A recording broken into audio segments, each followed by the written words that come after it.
Okay, so last week you managed to get all of the trade goods out and loaded onto the boat. You dragged Pinfeather unconscious and threw him into the boat where he was tied up and kept under guard. Earl's quite badly hurt, and then you sailed back up to the river to Fort Rouse. Fort Rouse is now coming along very well. It's got the main outer walls in place, as you can see, and the inner wall is a sloping dirt barrier that leads up to the outer wall. Pinfeather comes round as you get back to Fort Rouse, and he's dragged away in shackles and put in the dungeon tent. So you arrive back at camp. The river is in the top right. That's where the river comes closest. So you ride round to the front and you get to the main gate. There's two gate guards standing on the front gate, and he says, one of them shouts, Cruden, I don't know how to tell you this, but there's a dirty great dragon newt just rode into the middle of camp and sat down in the middle of the yard, and he says he's looking for you. But I'm poorly. Alright, okay. Like, I'll be a minute. I'll turn around. Who wasn't involved with the dragon newts? That would be you two. Right. I've never seen any dragon newts. Okay. Well, the dragon newts did something really stupid and we fixed it, but now sort of we're in their debt, sort of terrified. It's a very complicated story. If you talk to Lovin about it, he'll tell you all about it. Was I that when I found it? Yep, that's exactly what he said.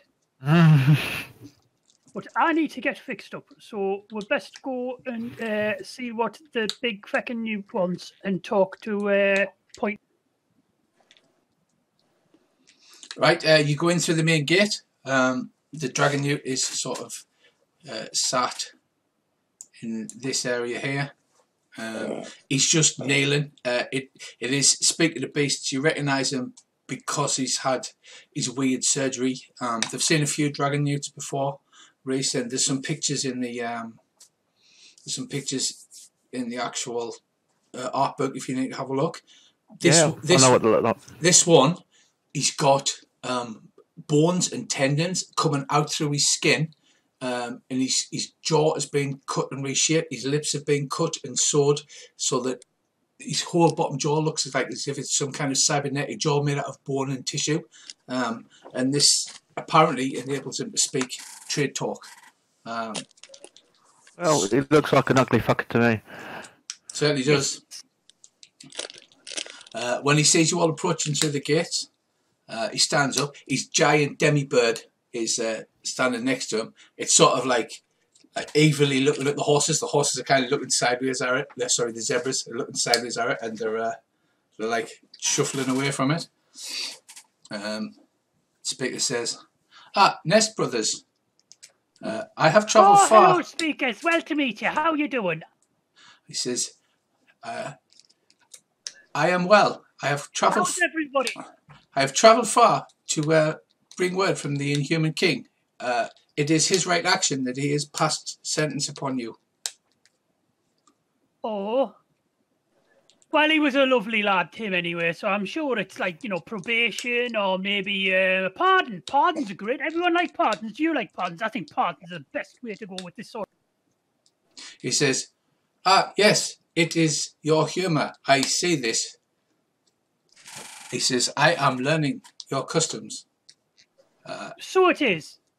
He says, well, the Inhuman King, it is his right action to have decreed in the manner of our people that each dragon newt is responsible for his own personal development, therefore that each dragon newt must decide for himself whether it is his right action to deal with you as a nest brother, or ignore you, or attack you on sight as an abomination. He says, it is my right action that I come and warn you of this, as I as I consider you a nest brother. So, because I'm not sure about all this right action thing, it seems a little bit complicated, but I'm sure you can explain it, but I'm sure also I should already know. Is that about? Yes.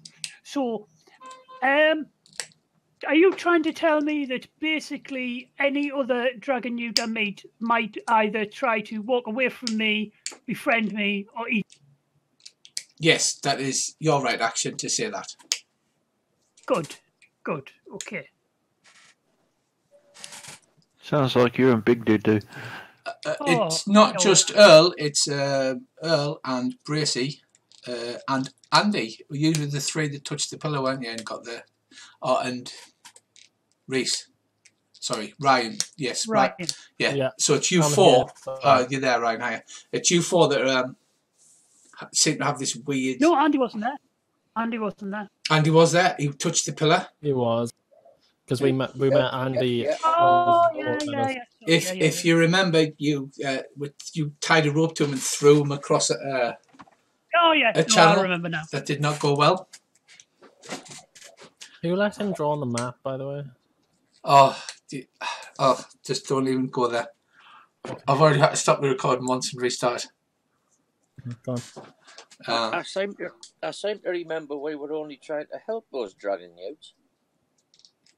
Yes. But I think... That's the way I conveniently remember it. I agree. But unfortunately, I believe with the Dragon Youth people that intention is 9/10 of not means. So, just to recount and just to make sure I'm completely right, all of us apart from him might be ignored, attacked, or befriended by any Dragon Youth. Yes. Oh, great! How many? 1 from 3. Not just attack, but a certain number of them apparently view you as an abomination because there's something now wrong with your souls. That's why you got that spell that was burned into your soul, and apparently that has done something to your soul, and they're not sure whether you're now part Dragon Youth, whether you're some kind of abomination that must be utterly destroyed down to the last atom, or what they're going to do with you. Who's Adam? Is there anything we could possibly do to alleviate this situation? Say, do you need any quests doing or stuff like that? Or anyone assassinating?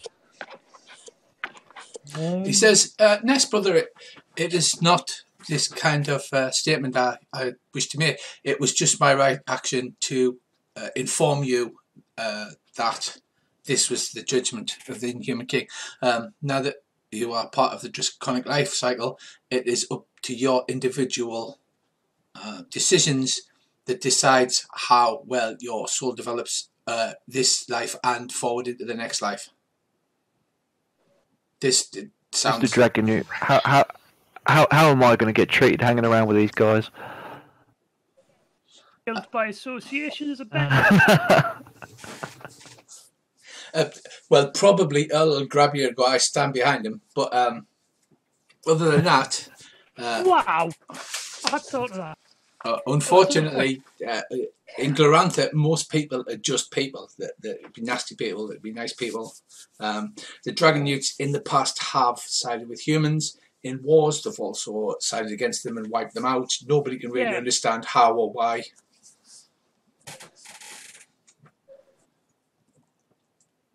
I ask him, is there any way the king could change his mind on this? He says the king's mind is infathomable to us mortals. In all senses, he is a true dragon trapped in a mortal body. When you say true dragon, are you talking about mountain range type dragon? Like really physically big as well as really spiritually enlightened and big? It is the Inhuman King's right action that he is the gigantic spiritual centre of his particularness. Okay. So, kinda gaudy. He says, I'm not sure that I am getting the human colloquialism right? But if he had decided against your existence, you would have been squashed like a bug. Oh, that's good news. I feel like we've dodged something here, guys. All going well. This is great news. Thank you, brother, Ness brother, and I'll clap him on the shoulder and pump his hand in a human-like shape. Right. Then I'll say, how do our kind greet each other? He says, well, in your body, it is currently unknown action how you would manage to discuss with us, because a large part of our language is done through scent glands and movement and displaying of some of our more hidden skin flaps. He said, so I will try and I will endeavour when we meet to greet you in this human manner. And he slaps you on the back, but I mean, he's about 6'10". You like stagger forward. I'm pooling. I'll look at all go. Do not get your flaps out.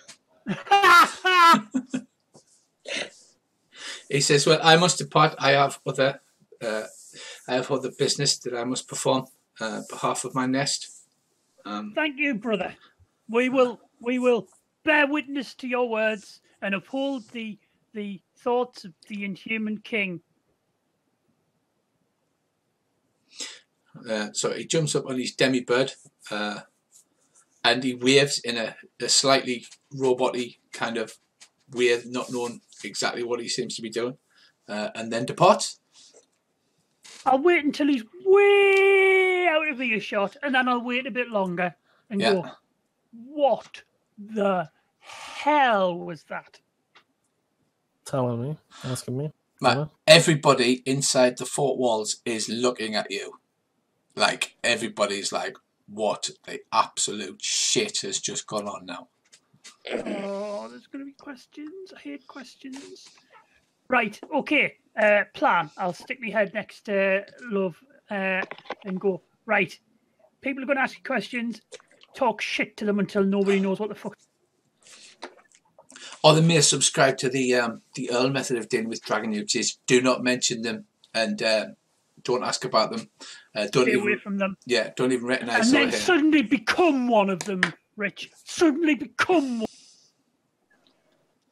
I am like, you know, I try to get out the dragon. I just look at all and go, what dragon newt? And smile. That way. Walk off. We better go and see the gaffer because there's going to be questions. Well, you need to go at the med centre first. I'll probably have to see the gaffer first. I've got a feeling the med centre is going to involve a trip to Horngate. Actually, his guard, the Duke, Dean, all come out of the middle tent. All of the Newton Sherpas are carrying all of the crates of loot, and it's all laid out in the yard before him in this spot here.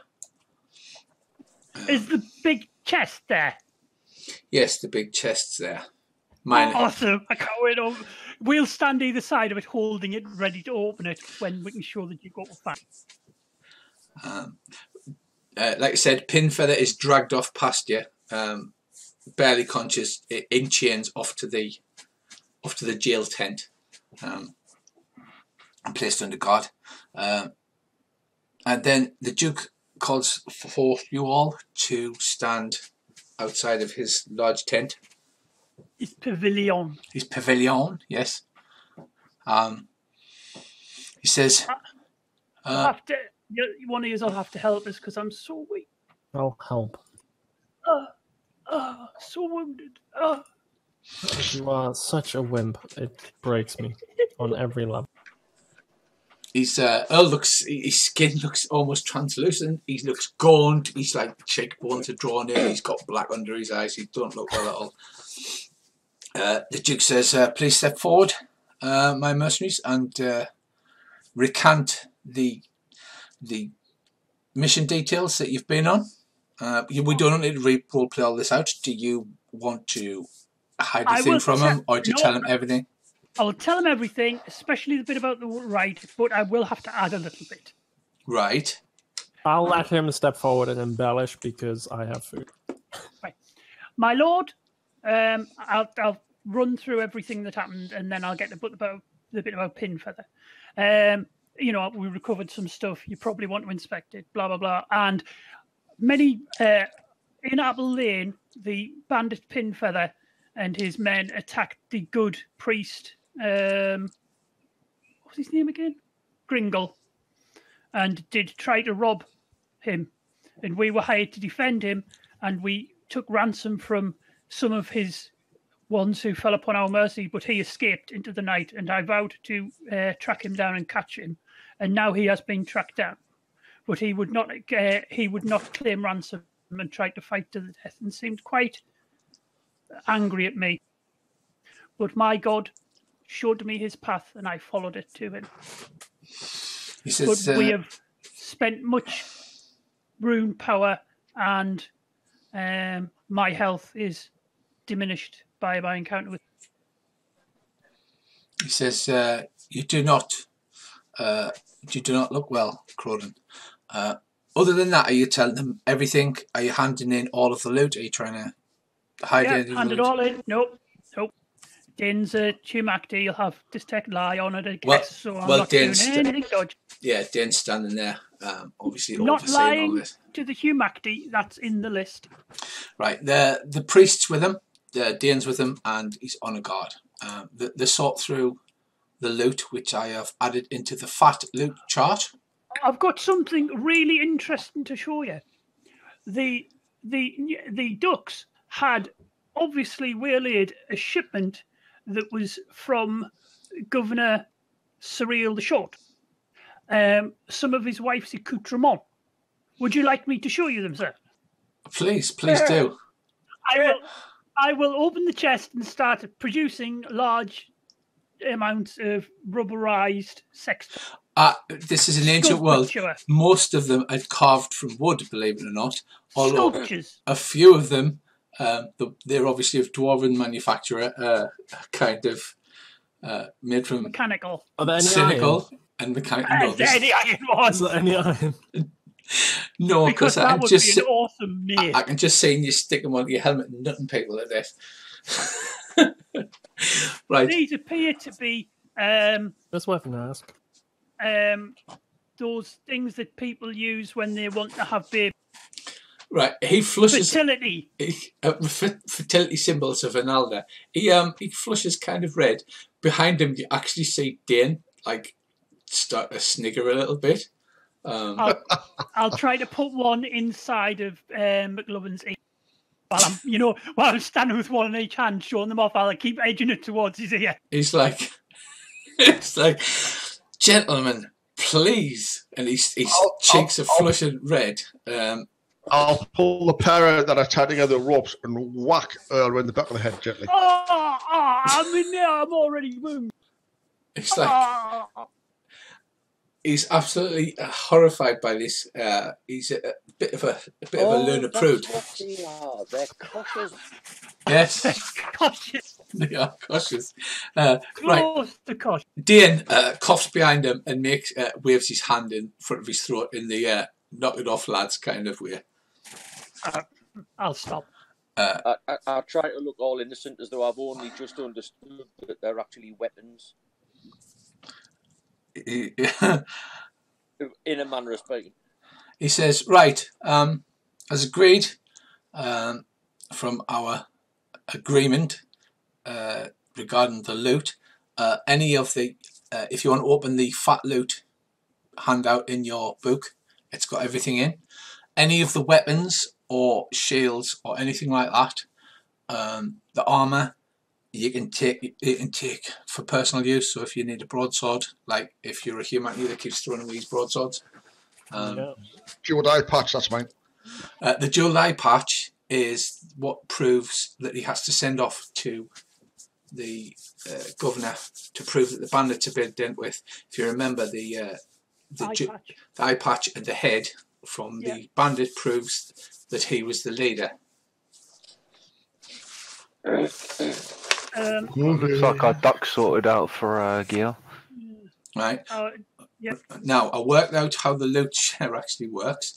All of the money, like I said, if you're handing everything in, if you want to roll and evaluate on the statue or the ring or the small gem, you can do so. I will try that because I am a well-known evaluator. If in doubt, roll Unfortunately, it out. Yeah, unfortunately, my character sheet seems to have disappeared. Oh no, I found it. Well, I'm really good at evaluating things. I'm sure I'll make a brilliant job. Yeah, right. The statue, Reese, is worth 60 learners. Don't forget to tick your skill. I don't have evaluate. Yes, I do.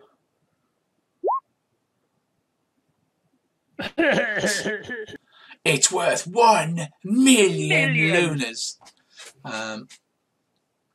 But he takes all of this and basically the priest has cast something. It walks around and he passes his hand over everything. He picks up the copper ring with runes on and hands it to the Duke. So if there's any of those weapons you want, you can take those. The creative toys is classed as a weapon if you want to take that because he doesn't want to deal with them, and it'll be nailed shut and preferably put in the back of the warehouse where nobody ever finds them again. Should we not return them to the governor? He says, do you see this label here on the side of the crate? Yes. He says, do not open upon pain of death. I can't read. Yeah, exactly. Oh, we've got expenses. Yeah. Show them the ledger. You don't show the ledger. The Duke, remember, you show the ledger to Shoshav the Sleek, who is Bracey's cousin, third cousin. Yeah, who is also in the art book, if you have a look. Have a look in the art library there. Yeah. Oh my God, no. Oh yes. Give him the expenses. He's not here. He was in Paris. Remember, you're supposed to be hiding out. Oh no, it's expenses for wrong people. Yes. Right, okay. The secret expenses for. Oh right, the secret expenses. So confused. Right.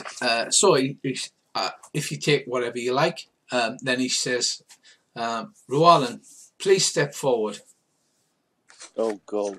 Right, I shall step forward. He says, if this story is true, and Dane assures me it is totally true what you've told me, he says, you were something of an exceptional performer in your duties under my household. And as such, I recognise this, and then I gift this ring for you to use. That my priest here assures me that it has a Shimmer 2 matrix built into it. He says, we are very grateful for your service. Thank you very much. Go on, Andy. Stick your finger in his ring. Well, since it's now mine, I'll stick my finger in my own ring if you... 2 knuckles. Yes, right. As for the bonus booty, the way it works as basically for 5,000 lunars, the bonus is a 20th of that. Then that's divided among the parties, so you each get 1,000. You don't get 1,000. You each get 50 lunars bonus. Okay, and then the 250 is the leader bonus. Okay, which would go to Ryan, but the way you worked it out as 100 of that goes into the party pot. Yeah. Yeah. And then Ryan has 150. He can either keep for himself, he can put it in the pot, he can distribute that among the other people. I think we'll just put more in the pot. Yeah, right? put it. It's literally, it's your share, Ryan. You can do whatever you like with this 150. Well, technically you do whatever you like with the 250 lunars, but you'd already said you were putting a third of it away. So I'll put more in. So you can put the whole lot in the party pot if you want. So if you want to, we'll add a party pot.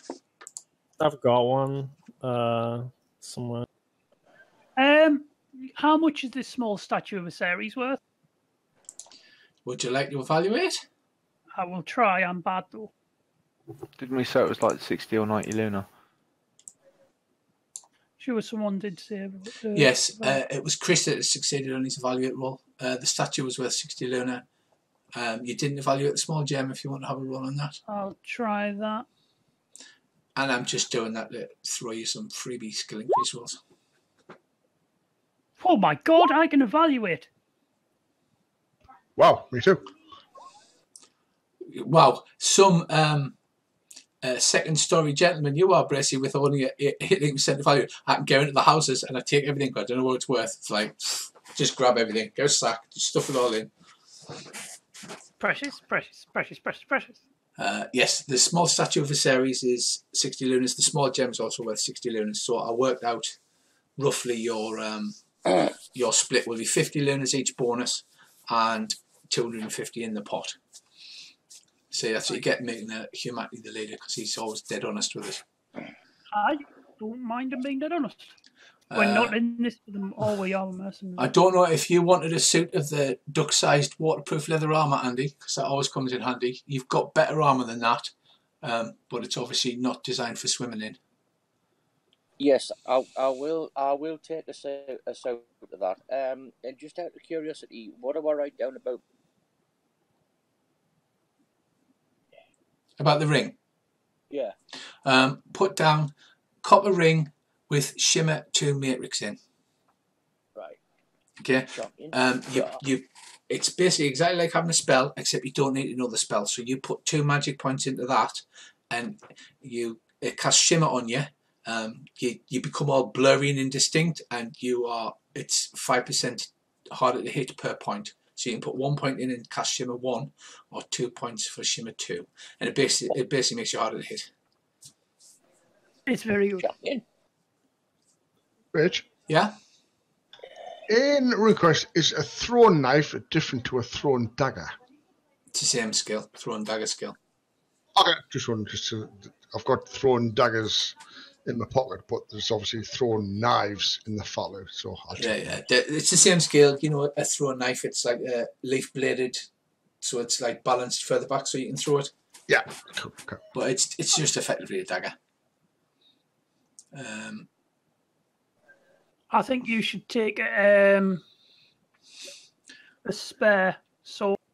We should take like. I was gonna take both the swords if no one wanted them, and just tie them onto them. I'll take the spare short sword if nobody minds. Sure. Also remember, there are racks inside the castle, inside the stone bit to stop them getting wet. There's racks of spears and arrows. You can have a spear or fill your arrows up for free whenever you want. Oh well, I'll refill my arrows from the best that they've got. My lord. Yes, Crodan. When will Pinfeather stand justice? He will have to be interrogated because he obviously knows the waterways, and it'll be very valuable. I'll have Dane speak to him on this matter. I suggest you double the guard. Yes, he is tricky in the highest form. But if I may ask a small boon, if he is to be killed, may I execute? That would be something that's within my power to grasp. I feel it would fulfill my god's. Oh God, I'm drawn on the map now. I would fulfill my god's.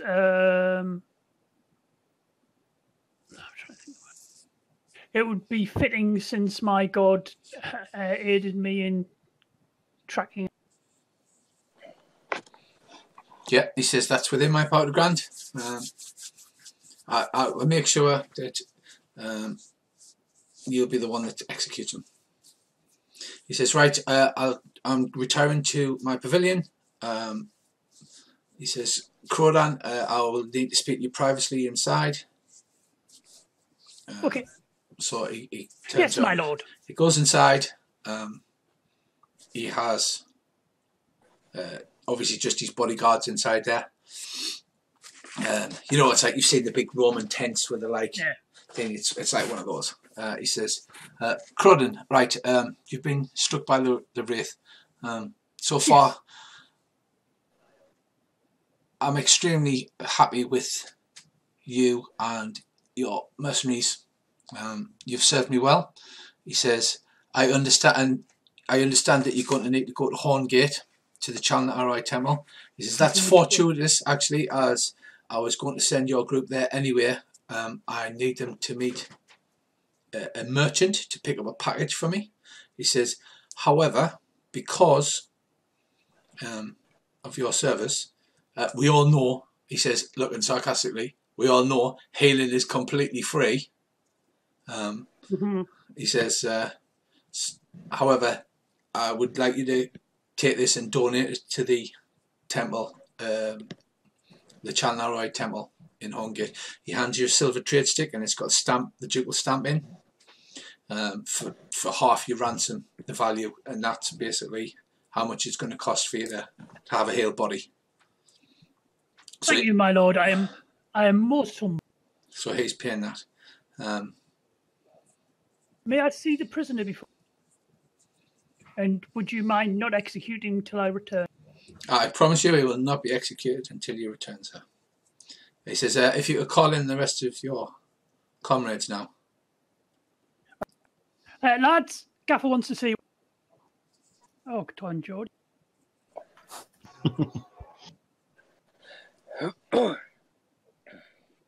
Wander on in. Yeah. I'll stand at my best attention. Which looks vaguely like I'm asleep on my feet. Right, you all come in. The Duke says, right, obviously, Khaine is going to need to go to Horngate. He's going to need the attention of a rune priestess of Chalnaroy. But I was going to send you there anyway. I have a mission. I'd like you to collect a package from one Gerd the Honey-Tongued in the Thirsty Byston Inn. He says he has a package for me. I would like it to remain sealed. And here is the trade stick. And he hands you, Khaine, a gold trade stick stamped with the ducal symbol. Okay. I'll keep this safe. I won't say cha-ching. We leave and we run off with the money. And he says, that is all. Obviously, Earl may have to stay, well, Cronin may have to stay in the temple for a time. So basically stay in Horngate and call it rest and relaxation, meet the merchant, and then come back once Cronin's been treated. Yes, my Sounds lord. good. Right, I'll go and see Pinfeather. Right, Pinfeather is shackled up in bronze shackles. He's got blood running down his face. He hasn't been healed up, but he is conscious. Right, he looks at you with contempt on his face. I'll pat him on the head, then pull one of his feathers out. He goes, Krillin, you son of a bitch, I'll get you. Yeah, you better make it quick. Right, he just stares daggers at you. Right, quick night skip and then away in the morning, lads. Sounds good. All right. Refill me. I'll spend a few hours who does the fletching for the place? They've got loads of tradesmen wandering about. In fact, you actually see a dwarf wandering about. He seems to be one of the ones from the Pavis. Oh, they're like them weird dwarves, aren't they? Yeah. The Flintnail cult, he seems to be everybody calls him a gaffer, whatever that is. And he's going around going, right, show that up, get that bit hammered in, cut that properly. It's all Greek to me. I'll go and find. I'll go and find out who. Oh, there. It's the one on the left, the far left. Oh, cool. I like his glasses. He's wandering about, ordering people about. Funnily enough, I've got a pair of them. What? The other thing is you're hearing the scuttlebutt because you go and sit down, you have something to eat, you sit down at you have your beans and pulses. I'm going to say it'll be beans or Dane comes over to you by himself. He says, I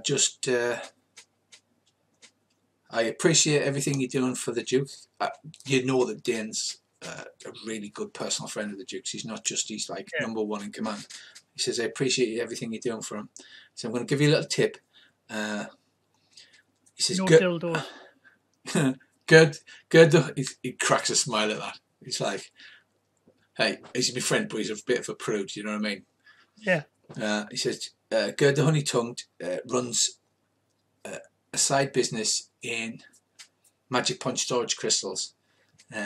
He's never got very high many ones, but if you tell him that I've sent you, he might be able to sell you some low power storage crystals. Ooh. Okay. Thank you for the heads up. I mean, Andy's already got one, but nobody else has got one. And he says, and I know the Duke's embarrassed about that crate, but apparently, maybe his wife's been making inquiries about it. Might be. Well, we could always ship it down. But you wouldn't want to be the person who sent it, would you? No, I would not. I think it'd be a divination chucked on that straight away. Rich, did you say is my cousin in this fort at the minute, or is he back in the city? He's in Pavis. Okay. He's like quite a high level guy in the Sartorite resistance.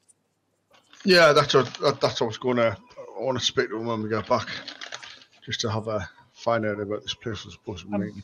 Sure, at some point we'll be sent to Pavis. It's like up the road. Yeah. Well, if there's no objections, we're going to shoot off in the morning and get this stuff out the way as soon as.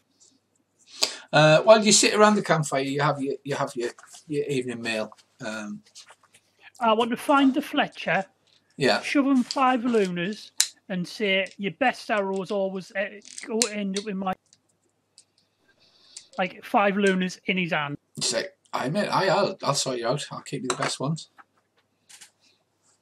Right, the scuttlebutt around the camp is that while you've been away, the Duke's made an announcement. Okay, all of the bondsmen that he's bought, they are going to be allowed to work off their price, building the fort, and then when the fort's completed, they go if they haven't caused any trouble or they haven't been violent or anything like that. He's going to give them a plot, an earth plot, which is basically that's why Field's square because of this shape of the earth rune, and they'll be given freedom and allowed to work the farm under him. That's kind of unheard of. It is pretty unheard of.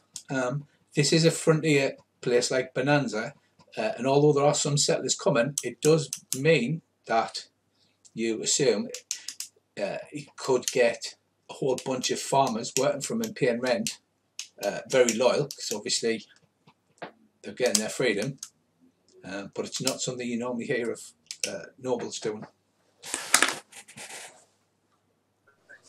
Well, Dane did say he was all right.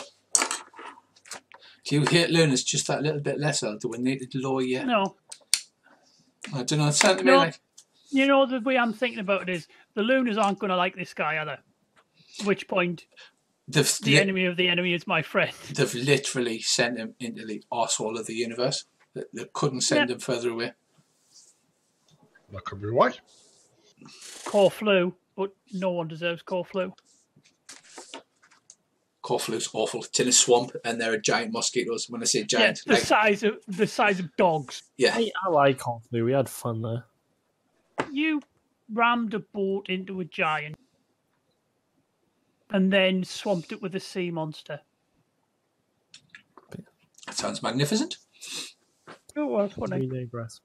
Were you resting up for a day and then heading out? Yeah? Yes. You need to replenish yourself a little bit. Can we replenish and chuck increase rolls out? Yes, you can have increased rolls now. You can all heal up, you get your magic points back. Andy, what you would do to attune that ring to yourself is you put a magic point into it, and then basically, because you're resting overnight, you'll get that back. So that ring's attuned to you. Champion, sure. Is there anything we can do for oil, just to, you know, get a few points back while we're here, or No, we'll have to. It's divine magic. I'll have to wait. We'll get what you call Horngate, yeah. No, he needs some serious healer retention. I'm going to do my power increase roll first. So that's 41, 20, 21, 14, 7, 35% chance of an increase. Yes. Do you all know how to do your increase rolls now? Yeah. Roll doing it now. 35. 0, 1. Yeah. Right, Earl, you can take 1 point or 1d3 minus 1. But bear in mind, you might get nothing. I'll take 1 point. Yeah, I would take 1 point. I don't know why they would do that.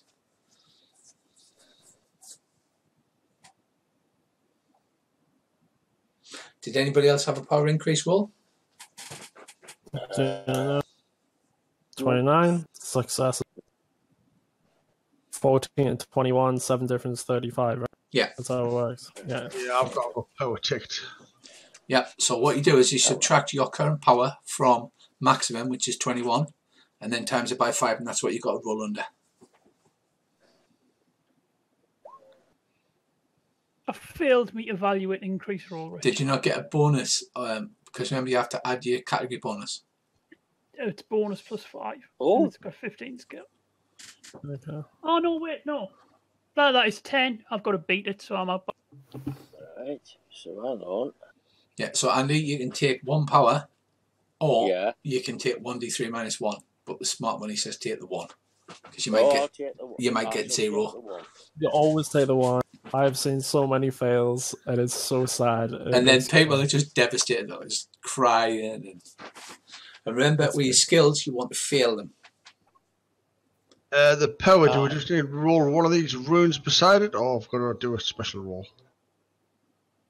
Runes work the same way as a skill, you just need to fail it. Now, when you're increasing a skill, you can take a d6 or you can take a 3, but you have to decide beforehand. Whoa, champion, failed it.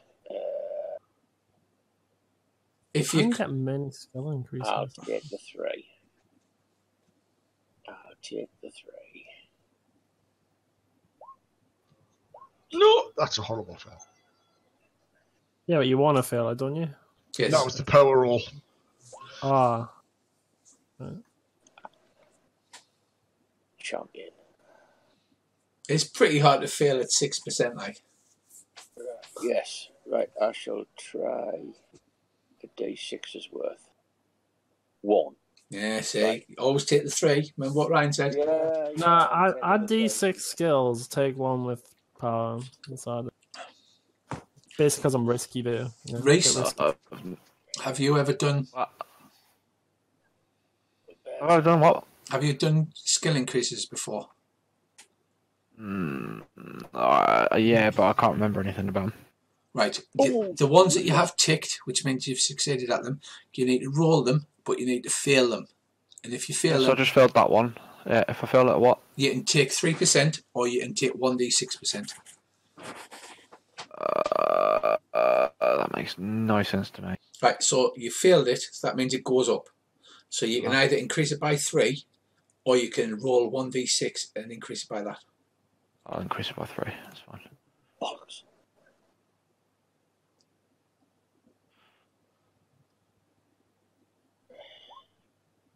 Mother...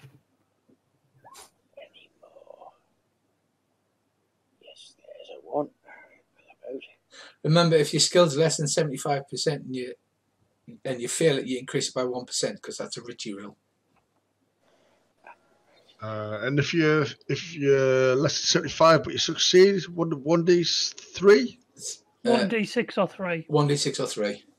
Well, basically, if you're less than 75%, I'm giving you a 1% increase when you fail it. 5 minimum, yeah.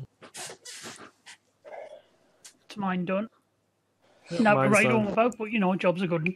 I had two rolls to make. So, how much did we get out right from all of that each? 150 each, right? And then 250, which I No, just put in the pot. no, 50 lunas each, 50 loons and, each. Okay. and 250 in the pot.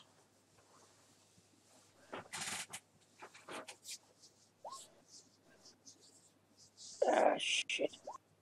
So you only get 1% in that, Andy. Aye. Sure, you'll be alright. Go. That's my done, I think. Champion.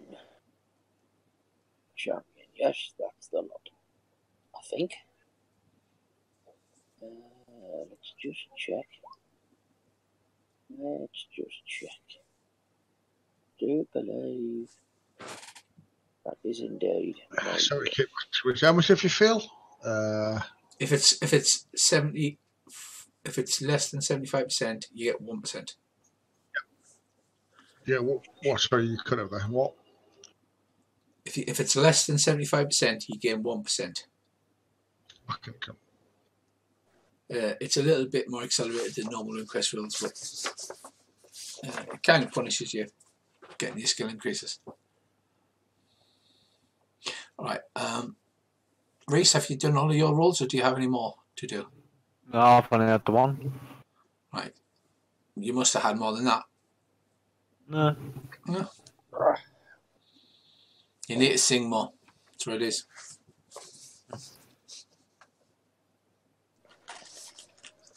Right, so after hearing that news, having your tea, restocking your arms and your weapons, doing your increase rolls, you get a good night's sleep. You get up early in the morning. I'll get some trail rations from the cook, and are we taking Bobbin with us, or we're leaving it on Kid? That is up to you. You can take Bobbin, you can take. Are you taking Feck and Dag? Feck and Dag goes with you everywhere, doesn't Oh, it? Dag goes everywhere. I think I'll don't know leave- if I'm gonna take Alan. I'll Leave Alan and Bobbin. Yeah, I'm gonna make sure Bobbin watches him, and he'll report back to us on any findings, and he's gonna just follow him around and generally keep an eye on him. Well, they're getting on great. They're like Besties. now, because they were both quite young. So, although Bobbin's rapidly outgrown him, but they're the proper bestie mates now. One kid and his baboon. What's Yeah. that, Bobbin? Get me stripped down the well. Earl's trapped down the well. Stop pissing in the well. Right, we shall mount up and take the package with. No, we're not taking the package. We're taking the gold and head to Horngate. Right, you have a short.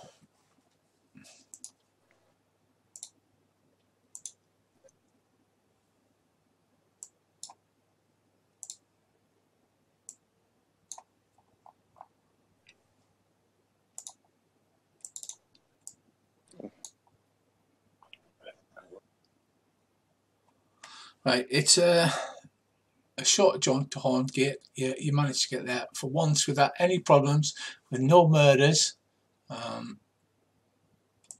Quite pleasant, in fact. 27 kilometres, so you can do it in a couple of days. Now, Horngate is built up against the side of that gigantic mountain there.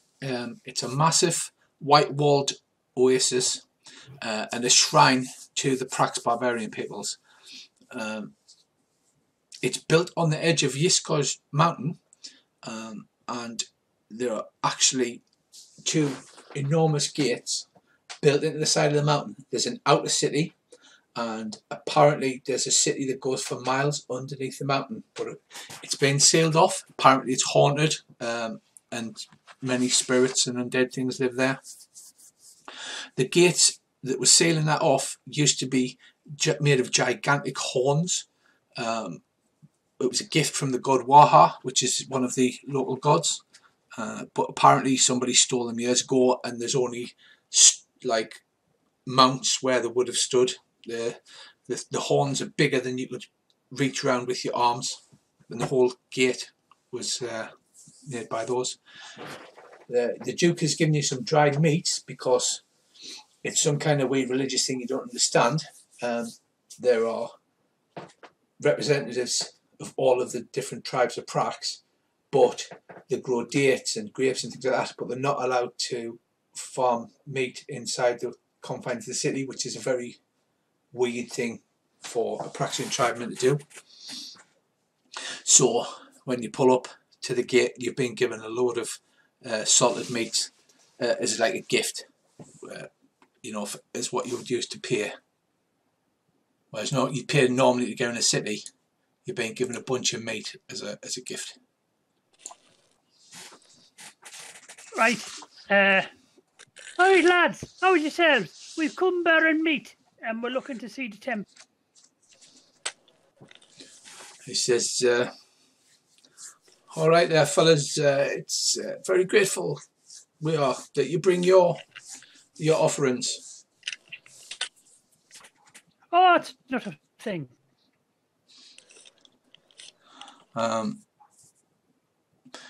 He shows you in.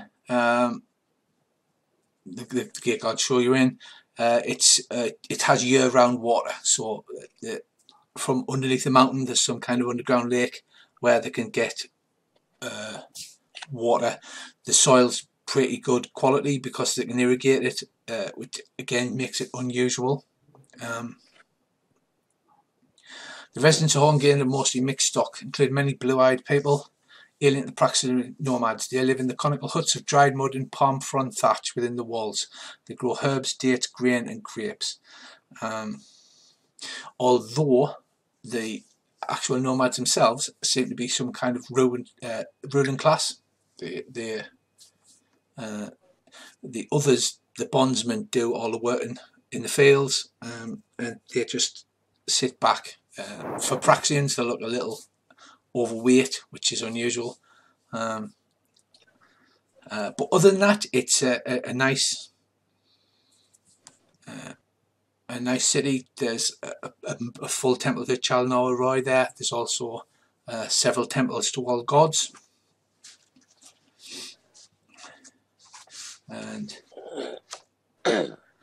Earl has to go. Why does it always feel like you're lulling us into a false sense of security when you say things like, it's a nice city? Other than the gigantic gates at the back into the mountain that looks like, you know, trouble. They're sealed off and they have protective runes and sigils drawn all over them. Other than that, it's fine. The mean stuff looking things, it's fine, yeah. It's fine. Nothing to worry about. Right. You do hear the locals speak a language that none of you speak, although they do converse with you when they speak to you directly in trade tongue. So, Earl, you have to visit the White Ladies. Ah, yes. I'll have a walk towards the big temple-looking place that looks vaguely like a temple. Does any of these temples look sort of right? No, the design is of the local architecture. There's one main. Is there a lot of sick people going to a certain place? Well, you can see less sick people around. You can see the Chalnor Temple like raised above the level of the buildings. Right. It's a gigantic it's the main temple. Awesome. I shall go there. Yeah, right. So the rest of you, Earl's gone to the temple for some sexual healing. What do you plan to do? You have to meet Gerd the Honey-Tongued in the Thirsty Bison Inn. Well, I guess the first stop is there. So I'm gonna go ask about that. Is there any guards around? Like, plenty on the wall. Some near the mountain. It is quite a large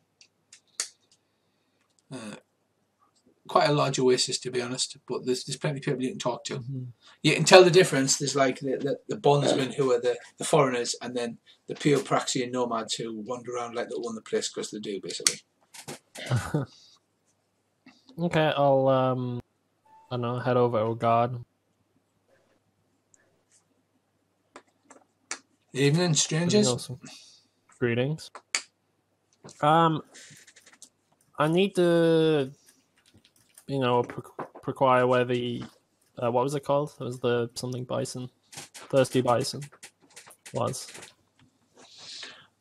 He says that's not far from the main gate. That's a popular place with all of the travelling merchants and people that don't want to get near the city. He says if you go back to the main gate, turn left by the corrals where everybody can leave their mounts, and then you should see it's the big building there. It's the only second-story building in that area. Okay, perfect. Thank you very much. Yeah. Well, onwards. Right, okay. You all follow behind Ryan, yeah? Other than Earl? Yep. Don't worry, I won't get in any trouble in the temple. None at all. Yeah. Right, after about 5 or 6 minutes of looking about, you do indeed spot the thirsty bison. It's quite easy. In the corral near the gate, there is a merchant caravan. It's not as big as the one where you crossed Prax, but it has wagons and it has zebras and mules. Mules is usually assigned what's in the series caravan. Okay. Could I have a roll to see if we're being followed, Rich? You can do that. That would be a scan roll.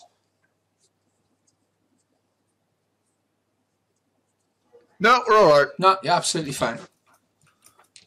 Luckily, we'll have you to watch our backs. Right, okay. You go into the inn. It's a fairly standard inn of the normal design. Lots of trousen in there, but then about an equal number of transients. And you've been told Gerd is a shortish, round man. He's got a dark grey beard, but his hair's turning white. He's always smiling. He's always got a drink in his hand. Sounds like an alright fella. Can I do a scan roll to see if I can see him in the sitting down anywhere or anything? Yeah, Have a look around. Yeah, you can have a look around.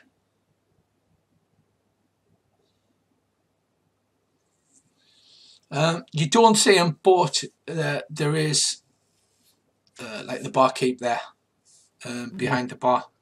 I'll go straight to the bar and ask him, have you seen Gerd today? Gerd the honey-tongued. He's staying here. He's just gone down the market apparently to do some early morning trading. But he's going to be back, I'd imagine, in a couple of hours. All right, cheers, mate. Is there anything anybody else would like to do in the inn? I'm going to have a look at all the pairings. See if there's any that look a bit dodgy.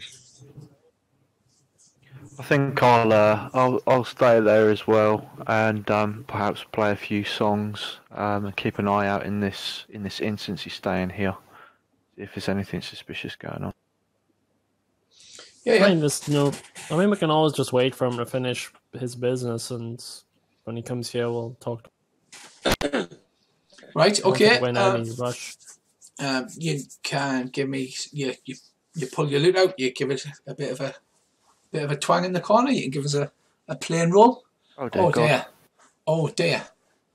He snapped his banjo string. Right. You start to play. You open your mouth to sing, and you feel like something like pops in your throat. You immediately stop singing. Your throat is incredibly sore, and it feels like you've pulled something in your throat. It sounds like as if I've got some sort of STD, to be honest. Yeah. In the right time for it. So, no singing for you, I'm afraid. It's just going to be music. And you can always join in on the singing. I was just about to say, you play it and I'll sing. He goes, starts croaking. I can't. I think I'm having a bit of a shit day today. Happens. There it is. Right.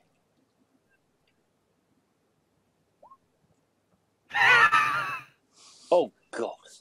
Right. Well, there's quite a cacophony. For You say at an empty pub, no trouble. after a couple of minutes, the barman comes over and goes, "Would you mind stop singing? You're driving the customers away." I feel like as if it's just my throat, you know, being a bit dry. Yeah, your voice is all Perhaps I crook. should- Your voice is all Perhaps I crook. should have It's like this. Perhaps I should have a drink. Can I have a drink, bartender? I'm suddenly turned Yorkshire as well. Can I have a drink? We're from the north. We all talk like this in the north. Right, so you grab some drinks. You sit down after your disastrous attempt to entertain the public. Earl, you arrive at the Temple of the White Sisters. You're shown in, and presumably you tell them that what your problems is. Yeah, hello. I got eaten by a wraith. I wonder if there's anything you can do. I feel like, Right, they look at the state of you and they're like, oh, they get you in. Obviously, they're dressed in their white hailing robes with their life runes on. They lead you through. A doctor examines you. She says, "Yeah, you're gonna need a full healed body. I'm afraid. You're gonna need 24 hours bed rest, and then we'll cast that on you. It should be able to restore you to your previous form." Oh, thank you, Mother. Obviously you're shown to a bed. There's a donation box on every ward because I'll pull the stick out and stick it in. Yeah, healing is always completely free in the Temple of Chandler Roy.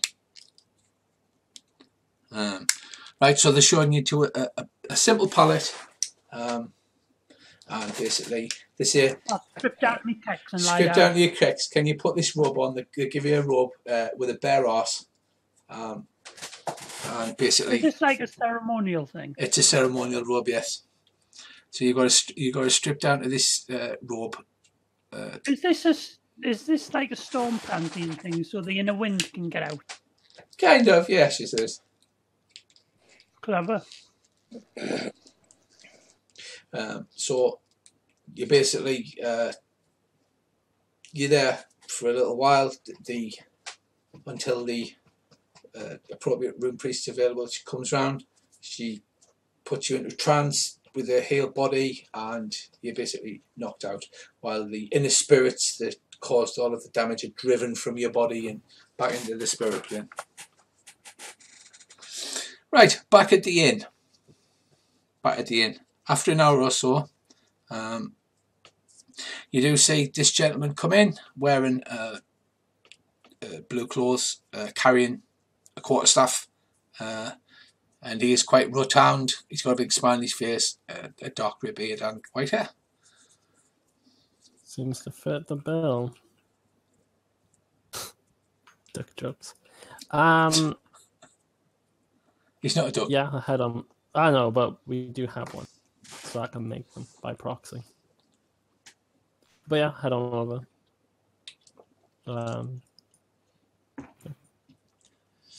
He says, "Hello, friends." Hey, Gives you a big beaming smile. being sent to come talk to you. Oh, everybody wants to speak to Gerd. Who sent you? The Duke, Browseron. Oh, he says, right, yes, I understand. Please come up to my room so we can talk further business.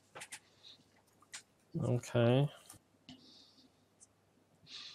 He leads you upstairs into the best room they've got, which isn't that great.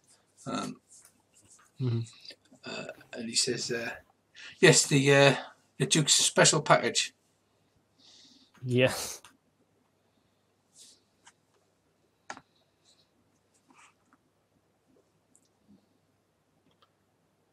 Do I have that with me? You or is you that... yeah, you okay. you had the gold trade stick.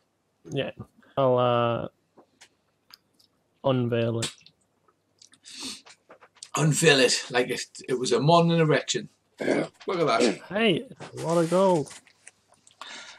He says, "Oh yes, that'll do nicely." He takes the gold from you. He holds it in his hand as if he's weighing it, and like holds his quarterstaff in the other one, and then he takes a bite at the end, and he says, "Yes, that's excellent." Here, and he goes into a locked chest at the front of his bed, pulls it out. It's a little parcel wrapped in brown paper and tied up with string. Is that one of his favourite things? It certainly is. Sorry, couldn't resist.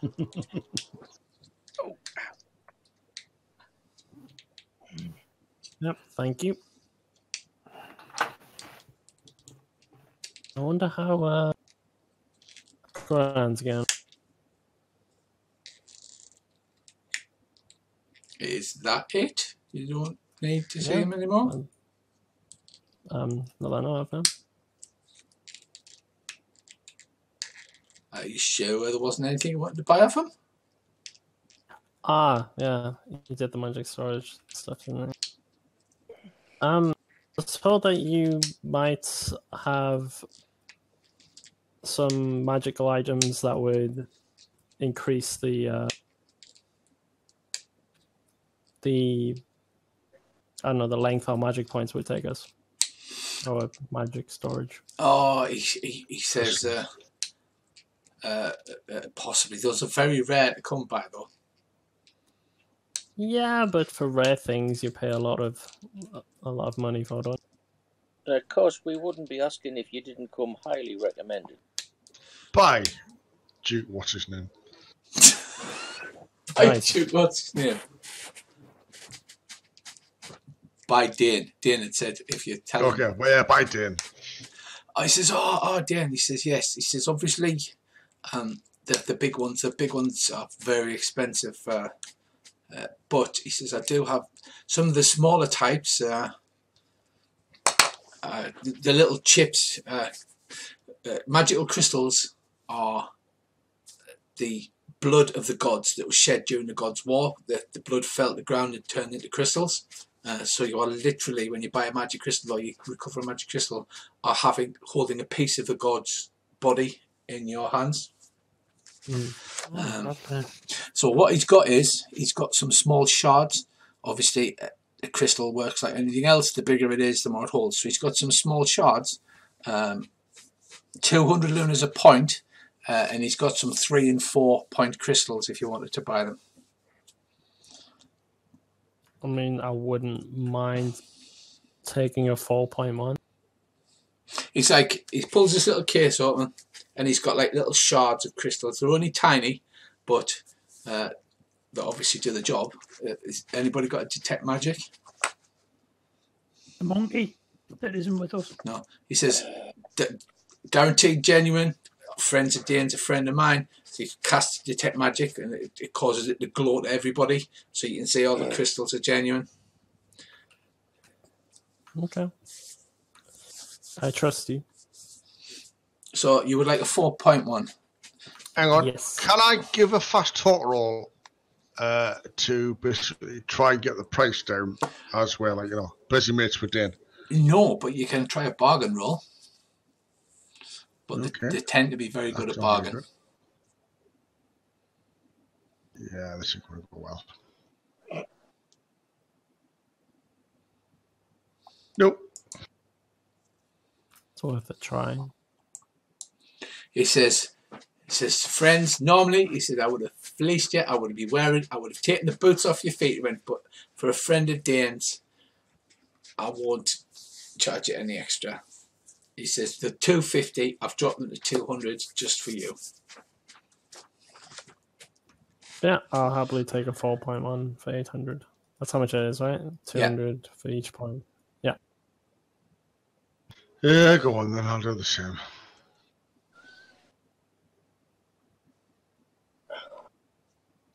Let's just say if I have the way.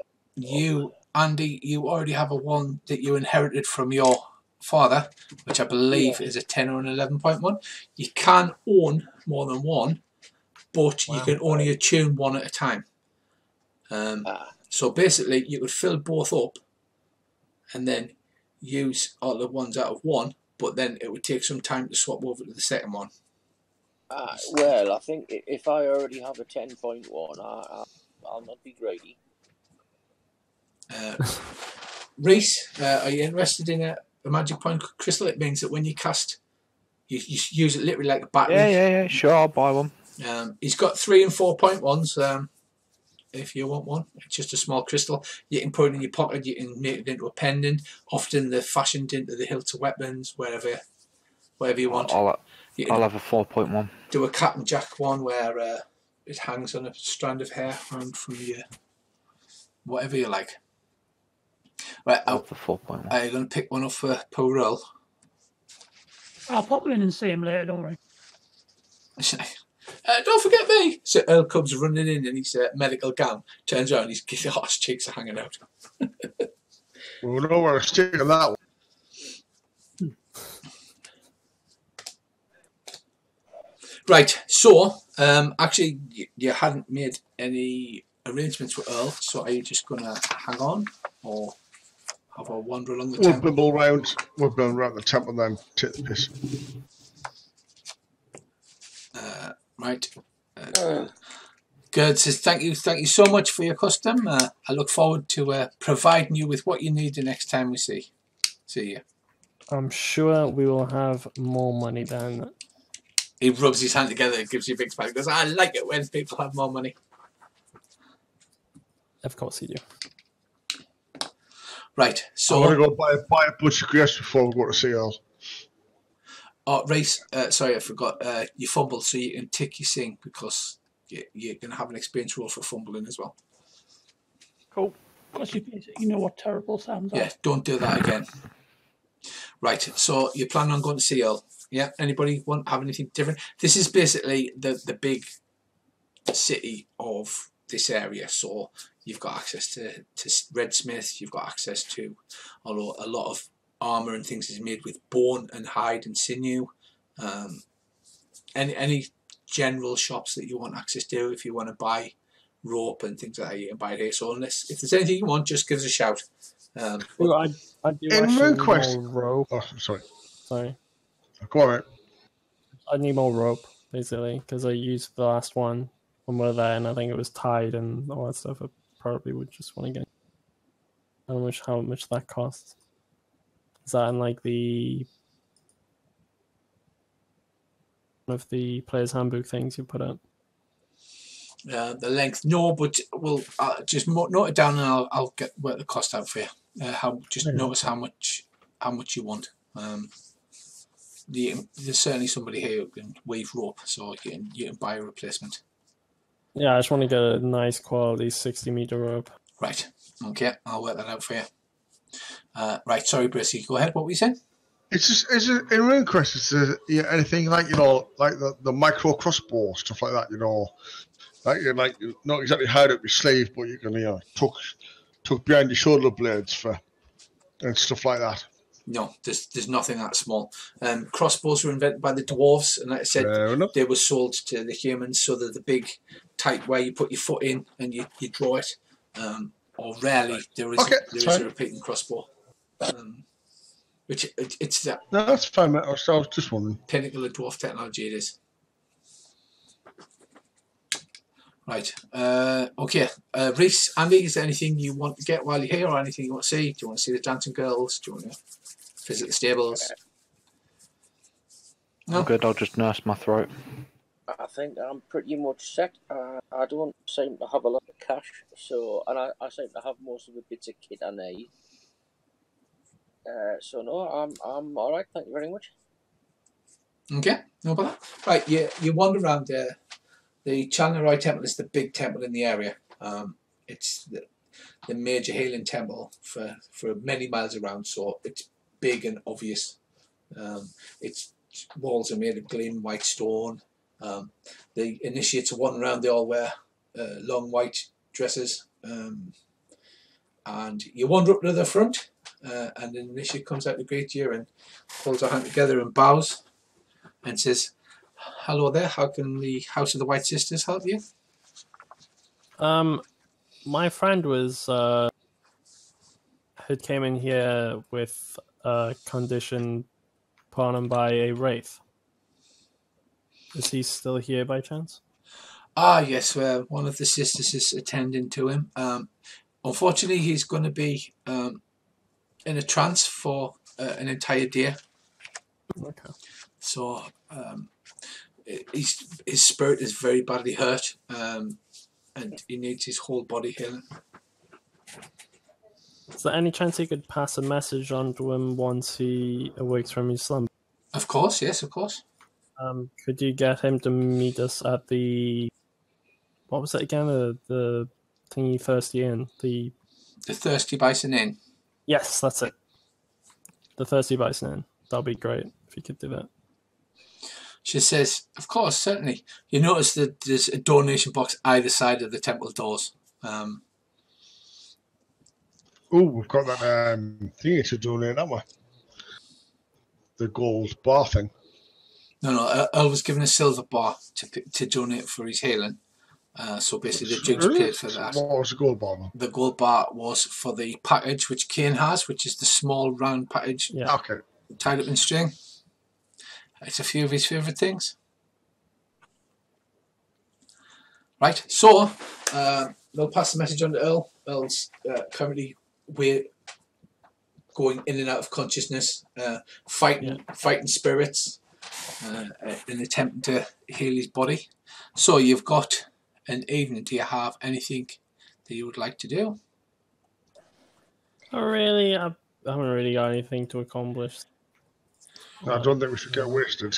Obviously, I'm the pessimist of the group, but I think somebody will possibly try and really nick this package that we've got. So, should be awaiting alert.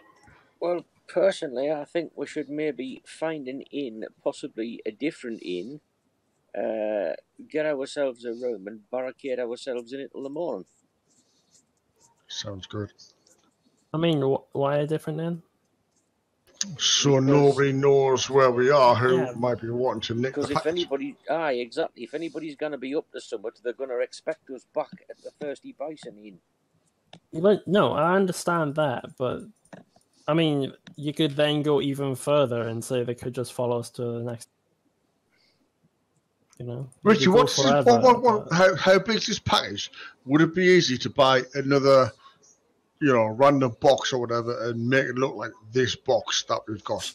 Yes, yeah, it's about the size of a pen, about the size of a pencil case. You know, the old-fashioned ones with the slidey top that you had at school. It's just about back a bit. It's just about the size of one of those. I got put on suspension for putting a condom in my teeth. In your where? Yes. My teacher's pencil box, she had a little place that said rubber on it, so I put a condom in.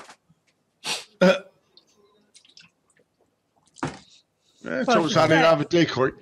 Well, no, she said you wouldn't know how to use it, and I went, "I'll show you if you want suspension." Instant suspension. Yeah, you can absolutely. You can buy another box for a couple of glass. Thinking about it, if we're going to do that, why don't we buy enough sort of spare packages that we've got one each, just to make it really confusing if we're being followed? I see some kind of mad who's got the right package caper going on here. Pretty much. Also, like how I don't know, how dense is it? Is there something inside of it? If I hold on to the box or what the package, I suppose, does it give or anything? Or is it solid? It's just a little box wrapped up. You can shake it. It doesn't rattle, so it's obviously packed. I want to take some rope and literally tie it to my arm. Okay. Because then whoever would take it would have to be killing them. So then, that's, seems like a sensible way to do it. Okay, I got booted out of my own game there. Interesting. Stop it. One way to do it. Right, okay. You need to start tying everything to you, don't you? We need to tie swords to them. So how many swords are you now carrying? Like 2, 3? I'm carrying 2. 17. I am going to get weapon chains for them at some point, but you said they don't really do much metal work here. Right? Well, No. they're willing in Horngate. There's metalsmiths. There is metalsmiths. It's just bronze, but chains, they generally wouldn't use chains. You'd get like hide. You'd get like woven hide to tie it to yourself. Okay. I mean, you could buy a chain, but you wouldn't have time to have something custom made. But you would be basically tying it around your hand with a chain. I'll see about getting that done when we get back from this. What about a manacle? No, we'll just. I know a duck with a manacle. That's great. You're not here. All right, I'll go away again. Right, okay. Can I please have some scan rolls for everybody except Earl? Oh. Here we go. And literally nothing happens. Really, nothing happens.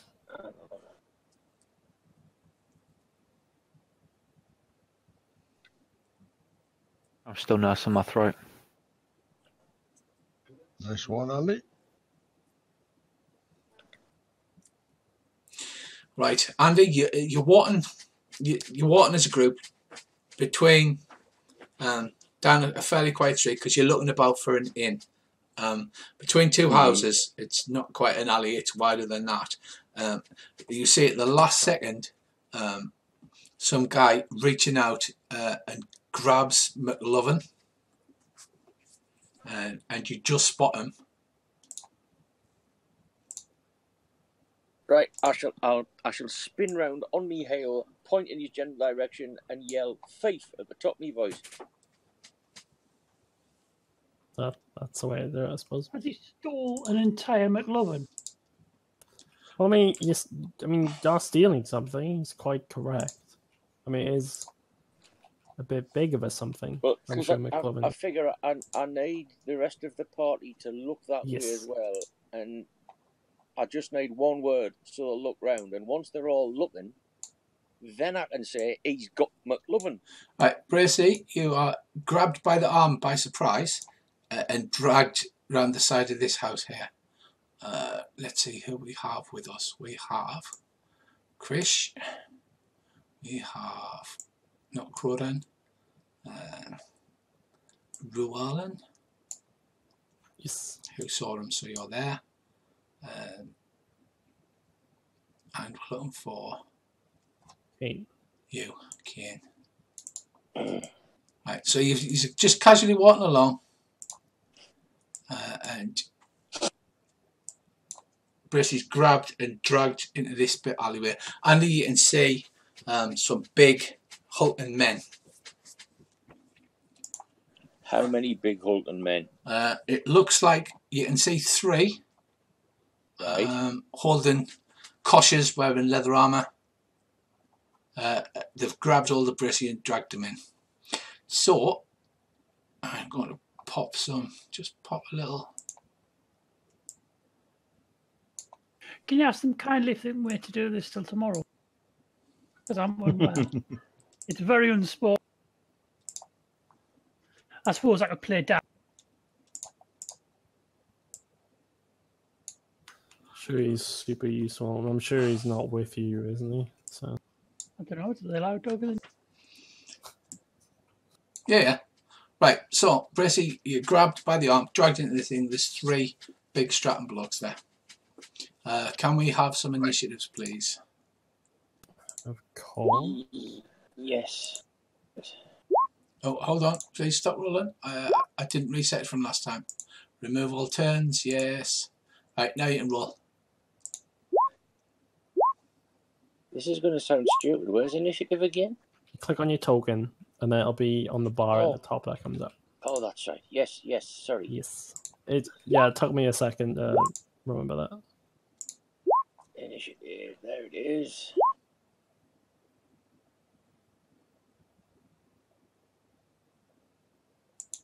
Right, have we all rolled? Then I set it defending, and then I set. Yep.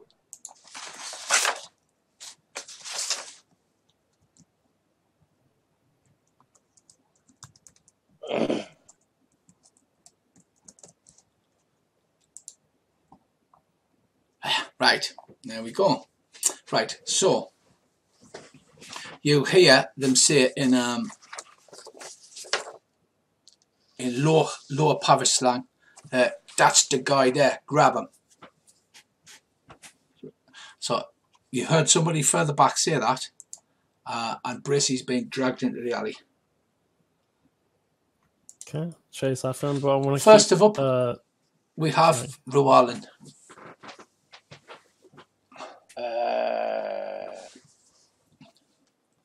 Draw me short sword, cast fire blade. No more, Mr. Nice Duck. Yeah, right. Okay, Andy, that's a spirit magic roll, or a power times 5 roll. It's the same thing. Right, is that not... right, so that'll be the fireblade thing on me. Right, yes, I'm with you. No, it's either a power times 5 roll, or on your character sheet it actually says spirit magic above your spells. Sorry. Either will do, or day 100 it's just got to be, it's power times 5 or less to successfully cast. See, Andy's picking the Runequest thing up now. Draw me sword, cast Fireblade. Yeah. Right, hang on.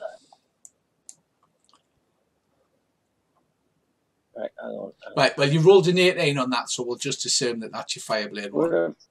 So, well, check this out, Andy. Oh, that's the wrong icon. You know when you go on the dice roller? Uh-huh. To roll your day 100? Yeah. Where's the day 100 gone? Under the advanced die roll. You can type just /roll day 100, but it doesn't matter, you rolled the 18, so... Right, Andy draws his short sword and it bursts into flames. A little icon appears over Andy's head. You go, whoa, look at that. Right, next up, we have khaine. You see Andy do this. Can I look around and see if there's anyone else who would specifically be looking at us at that moment to see if there's maybe there's a distraction of some sort or anything like that? Yeah, you can make a scan roll. Special. No, they seem to have picked a quietish side street, but there's nobody specifically looking at you. Okay, I'll head in the direction after McLovin. Right, draw me sword as I go. Draw your sword. Okay. Right. No, it should be 2 squares, right? After scanning. These are, I believe, 1 meter squares. Because I think I scaled it right. Yeah, they are. 1 meter squares. In how many meters can you move again? You can move 8 meters, you can move 4 and still act. And scanning was kind of acting, right? So yeah, but you can move 4 meters. Right, you see McLovin being grabbed by that one in front of him, and you see 2 more behind. Make another scan roll, please. Who? Everyone. Success. Right, in the background, round the corner, you see a 4th person hiding there.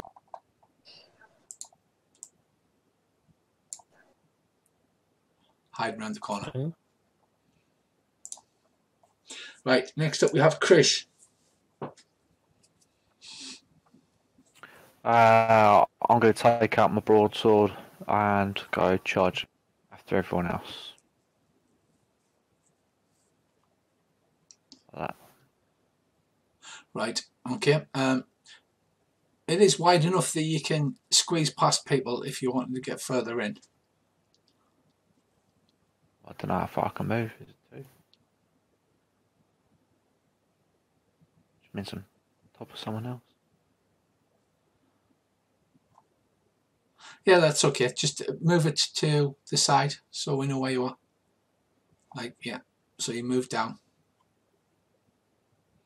How far do you want to move? Just next to McLovin, or? I don't know. How far can I go down? You can move 4 squares and still attack, or you can move 8 squares. So where was I? I was there. So you're pushing past. It means you're shoving past Kane and McLovin. You see these guys, big guys, shaven heads, dressed in scruffy leather jackets. Can I reach this? Carrying this first one koshes. here? Yeah. I'll take a swing at him then. Right, go ahead. It was a power times 5. No, it's Broadsword. broadsword roll. Osh. Right. You take a wild swing, and the carrion like koshes. And he failed his parry. Of course he failed his parry. Right. He tries to parry with the kosh. It misses, and he takes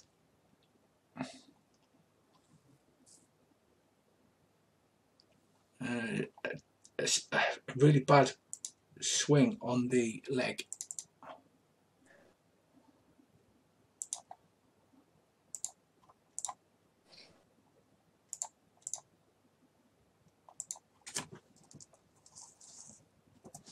Right, you cut his leg really deeply.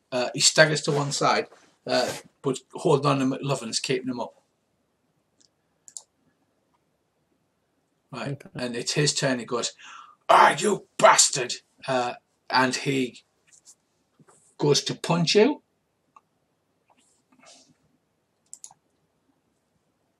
Punch, you see? Right. Can I try and dodge that? You can dodge, or you can attempt to parry. It will hit in the chest. Dodge. Back. Right. Fails. You fail to dodge. He swings, punches you clean in the middle of the chest. You notice he's got, on the back of his hands, he's got tattoos of a hammer. The tattoo briefly glows as it impacts your chest. It crushes into you, taking the breath out of your body, doing 6 points of damage with just his fist. You can subtract your armor from that though. So I've got 3, so I take 3. Right. And he says again in this heavily accented trade tongue, "You guys, you gotta keep out of this. The boss ain't gonna like this known." For God's sake. Right, so you click on your total and you put -3 in your hit points. Yeah, I think I've got it. Hang on. No. Why? There we go. Right, McLovin, you recovered from the surprise of being grabbed by the arm. Mm-hmm. Yeah, you tug yourself free because obviously Chris has ran in behind you and sliced this guy in the leg. So he's let go of you and he's attacked Chris. You see his tattoo on his hand, though, as he punches him. Chris goes, "Oof!" like that, caves in. Do I recognise? You do not recognise them. Do I recognise the tattoo? The tattoo just looks like a spirit magic tattoo. Okay. So, what would you like to do? Can I whip out my axe and get an attack, or is it going to have to be a dagger? No, you can whip your axe out for the lads. I'll whip my chopper out and swing it around. Right, okay, go ahead.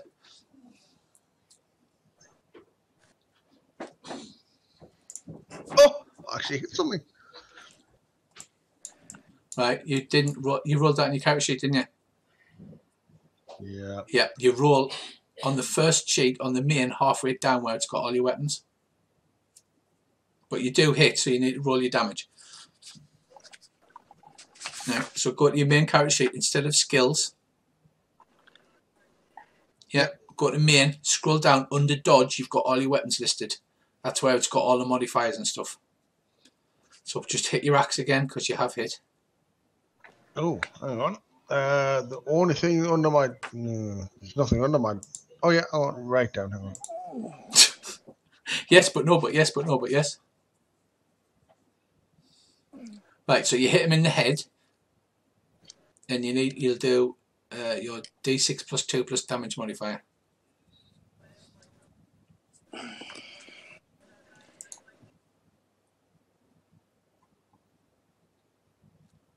So 8 damage to the head. He fails to dodge. Right, you bring your axe down, you smash him on the top of the head, and he collapses unconscious or dead, bleeding on the floor. Good. Sweet. That's what he gets for punching me, bitch. Alright, next up we have another thug. Right, this one here steps forward, runs forward, and he takes a swig at you with his cudgel, Brissy. Dodge. 12 on the left arm.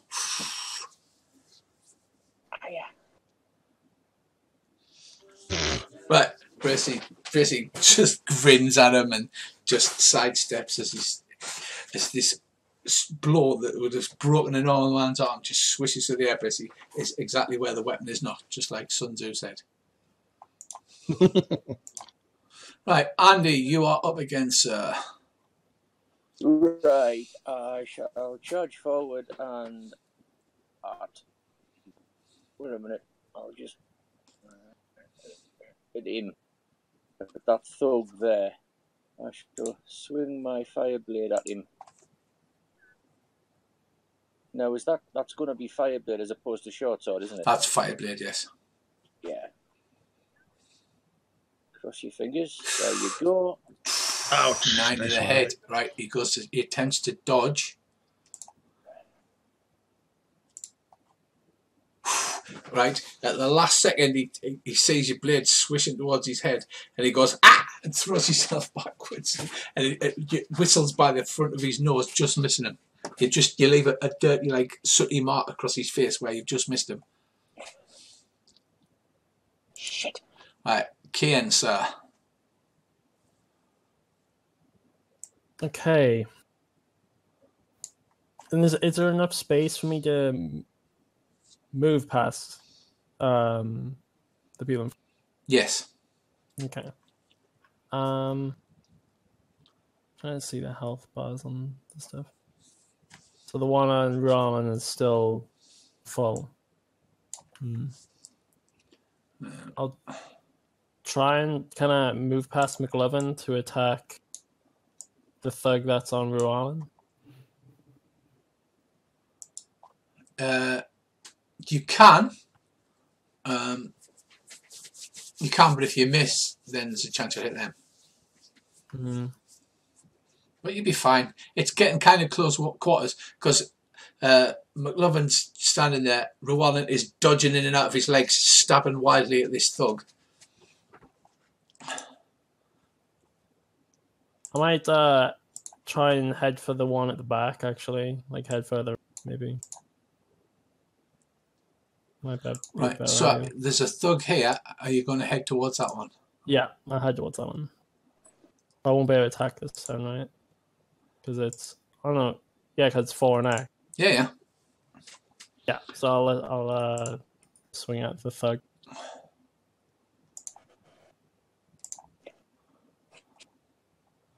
Ouch. It's Right, a slash. he tries to parry with his cudgel. He succeeds. Right, so your slash does 15 damage. The club absorbs 10. And then his armor absorbs some. Right, you do a minor nick on him. But to be honest, that would have chopped his head clean off. But as it was, he managed to desperately get his club in the way. And takes a minor nick. Right, next up we have a thug.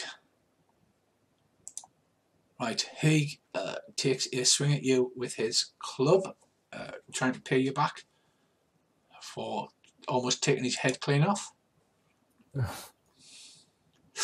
Right arm hit. Are you carrying your shield? Yeah. Right. Do you want to do a parry?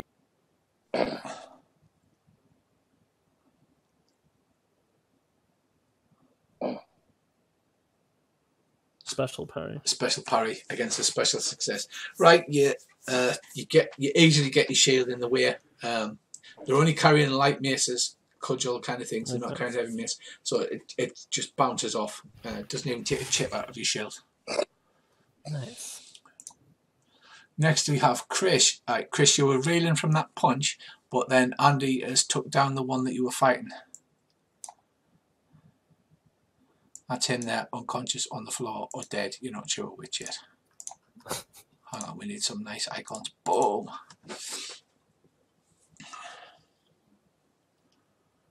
Okay, so have I got any particular effects against me or anything like that?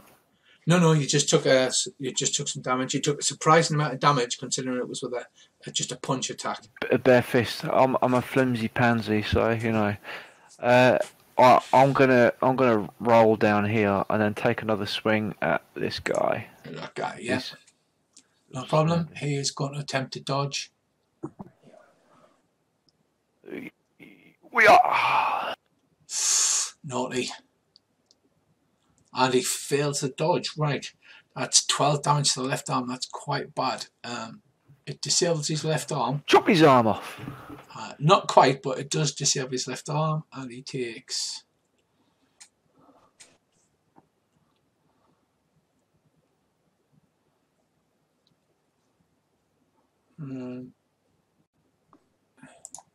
Right, it takes a massive hit. His arm hangs limply. It's not severed, but you've cut right to the bone. And he says, "Oh, God blimey! God blimey! God blimey!" Right, he's up there. Next You're up, nearly missing an arm, mate. next up is this guy. Right, this one's standing in the background. Rolls here, 2. Right, he has a dagger. He pulls his little dagger. The dagger bursts into flames. The way you've seen Andy's. Oh shit! No, here we go. The way you've seen Andy's doing it, but he's only using a little dagger. And let me just have a little flamey icon. Yeah, baby, flamey icons, love them. That looks like leaves. It's burning leaves. Next up, we have the thug fighting Andy. Right. Sorry, Andy and McLovin. He's going to take a swing at Andy because Andy's just like burnt his moustache off with his fireblade. So, how would you like to defend, or do you just want to take it like a real duck? I could always parry with my fireblade, couldn't I? You can. It doesn't do extra damage though. I mean, he's going to swing at you with his hand. Weirdly, they're carrying cudgels, but they seem to be punching quite a lot. Yeah, but what I'm thinking is if he's going to take a swing with a bare hand, and I hold up something sharp and metal. Oh yeah, it's not nice. That's the plan. So that's what I shall do. I shall parry with my sword, in the hope that that'll do a bit of damage. Right. That'll ruin his fingernails. Right. He punches you in the left leg. He bends right over and punches you in the left leg. He must be a blatant contortionist. Right, you succeed with the short sword. You deflect his hand away. Again, the tattoo on the back of his hand glows as it comes in. Where you would expect to hear a fleshy thump as it hits the blade. It makes a whanging noise. Goes bong like that. But he goes aya, aya, aya, like that, and like shakes his fist. Jolly good. Right. So next up we have he's down, Mr. Quacktavish. Here we Right, go. I shall try and hit him with my fireblade. Yeah, let's attempt fate. Oh my god. He's going to dodge. He better. No, he's not. Oh, Right. yeah. Okay. Again, for the second time in two sessions, he bends down, Andy, to punch you in the foot. You step inside his guard and you just go, just lop his head clean off its shoulders. It bounces off down the. It bounces off down the passage. Because I'm civic-minded, I've cauterized the wound so there's no nasty blood pool for the city watch tomorrow. Touche. Yeah. What a nice guy. Andy the Duck's turned out to be the big bad, isn't he? He's just like off with his head. Khaine, right. Between your legs bounces a severed and surprised-looking head, and it's now your turn. Right, I want to attempt to replicate that on this, though. You know, minus the fire. Minus the fire and the getting punched in the foot. Yeah.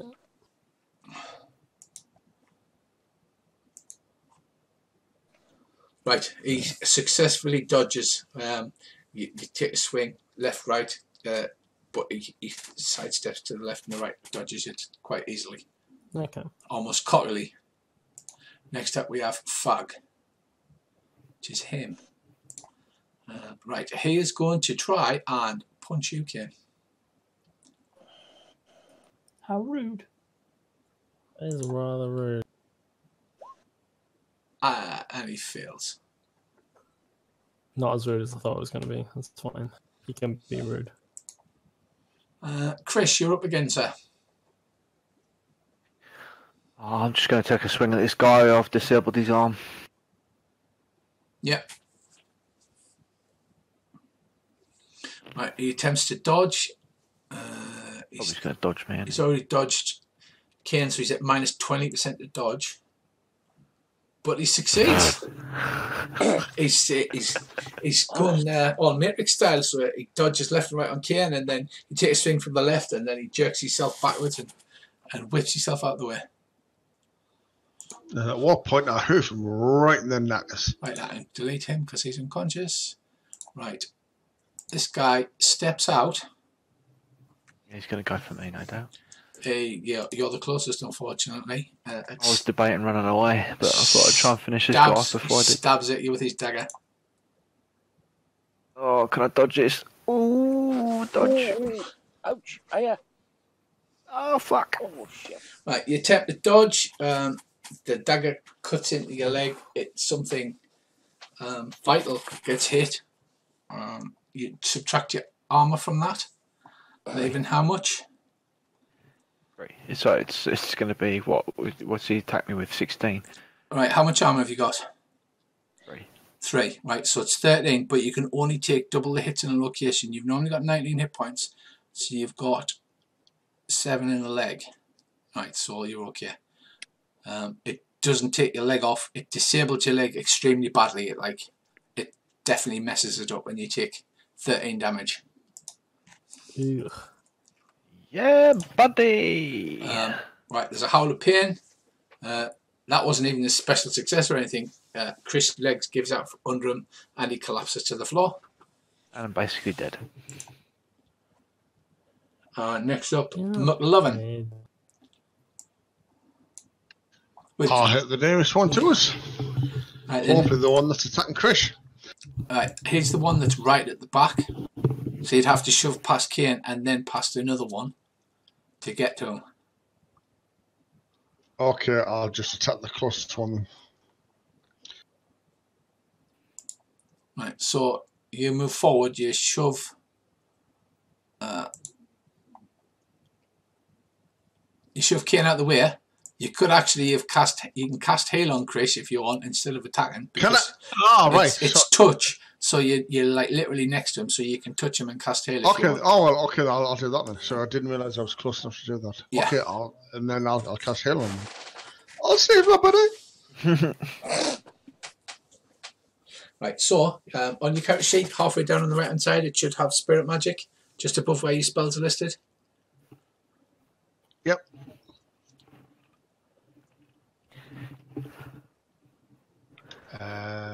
Okay.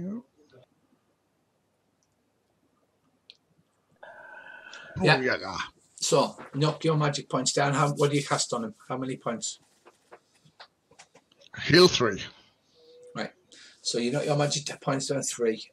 Chris, McLovin bends forward pokes you in the leg and the hurt bit goes, does that hurt? It's hurty. Ow. Healing magic flows from his finger and into your leg, and you recover 3 points of damage. Yep, boy. Cheers, dude. Right. I can delete him because he's dead. Right. He's backed one step down the alley, but I can't turn him around because the turny bit is underneath the pop outs. Oh, here you go. Hurrah! Right, he's backed one step down the alley. Rowalan, you're next, sir. Right. You're quite easily small enough to run down this. To run down this passageway and get between people's legs and what have you. There we go. I shall swing my fire blade at him. Right, you will have to either dodge to get past the guy, this thug, who's still going but badly hurt. So you need to make a dodge roll to get past him, or you need to shove your way past him using your strength and size against his strength and size. Right. Sorry, I'd got confused with the number of things. Of bodies and things. Some of that was hidden by my pop-outs. So I'll sort that thug out first, if that's all right. Absolutely, yeah. You take a wild stab in the dark, which is what he'll be getting. I hope he is, yes. Jesus Christ, man, Andy. Will that do? Maybe. That's probably going to hurt. It certainly does. It's a special dodge, but that's a critical with a short sword. He moves to get himself out of the way, but Andy just cuts him down like the dog he is. And he collapses dead on the floor.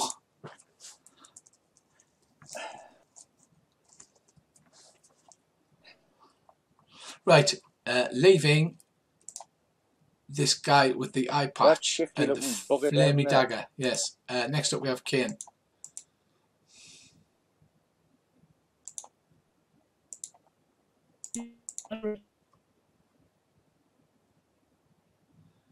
I'm sorry I've lost you, Khaine.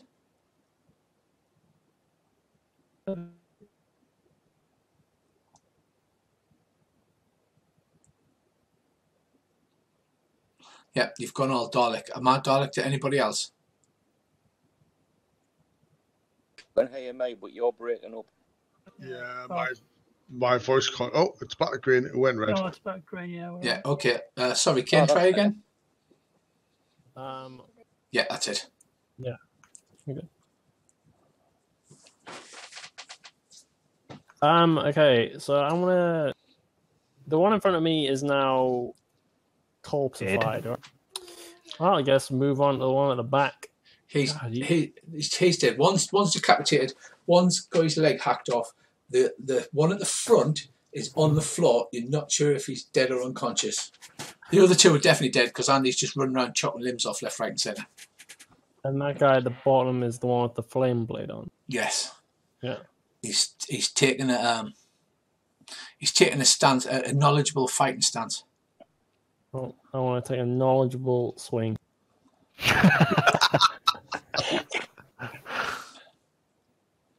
Oh, right. He's going to attempt to parry, which he does. It blocks. Oh. So you do a minor cut on his left leg. Yes. You literally hammer against his dagger, it overpowers the blow. His guard slips down and you cut him in the leg. Next up we have Dead Thug. I don't think so. Krish, right, you're lying on the floor. However, you're able to... Hobble. Actually, no, because your leg is still less than 0 hit points, so you can't stand up until you bring your leg up to 1 hit point. So you can cast healing on yourself, or you could... I'm going to cast healing on myself. Yeah. I can't remember which button I have to press though. Right. Spirit combat, it's magic, isn't it? It is. If you're looking at your main character sheet... It's magic at the top. Halfway down on the right hand side where all your spells are listed, there's a little look icon thing there. above that, and that's your cast spirit magic spell. On the main sheet, yeah? Yes, on the main, halfway down the right hand side. You might have to scroll down a bit. Oh, there we go. Yep. Right, so you successfully cast healing, so you knock your magic points down by however many, because you haven't changed your crystals yet, because you need to do that overnight. And then you add... It's up to 3. It's up to 3 points, isn't it? Yes, if you've got healing 3, it's up to 3 points. So you knock 3 magic points off, and then add 3 hit points.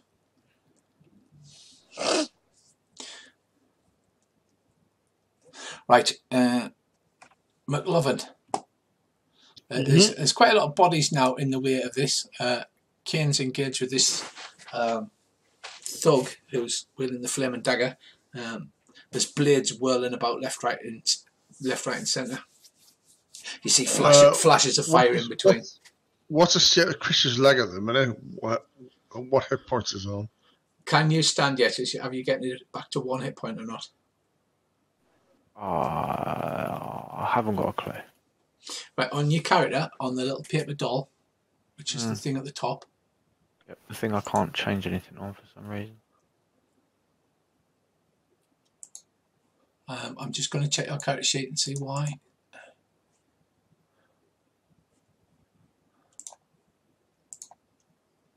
Such a novice. Edit. Input journal can be edited and crawled by race. Yes. According to this, you can change it. Right, so if you look at your character sheet, the little boxes in the shape of a man in the top left hand corner, yep. Where it says wounds, yep. You should have marked down 13 points. Was it in the leg? Yeah. Was it which leg? Left. Yeah. So minus 13, there we go. Right, okay. Yeah, so you just type 13 there, and then you're getting a healing 3, so you reduce that by 3, so that's minus 10. Oh, what the shit! Yeah, just knock that 6 off, and then... So it's 7. Yeah. I'm on 0. Yeah, so you can't stand yet. I'll put another 3 points of healing on them. Right, okay. Sorry. That's all right. We're all still learning how to do stuff on this. Ooh, there you go. Have another 3 points. Now would be a good time for everybody to fire mass disruptions. Fire! That should pull him back to +3 though. Yes. I'm on +3.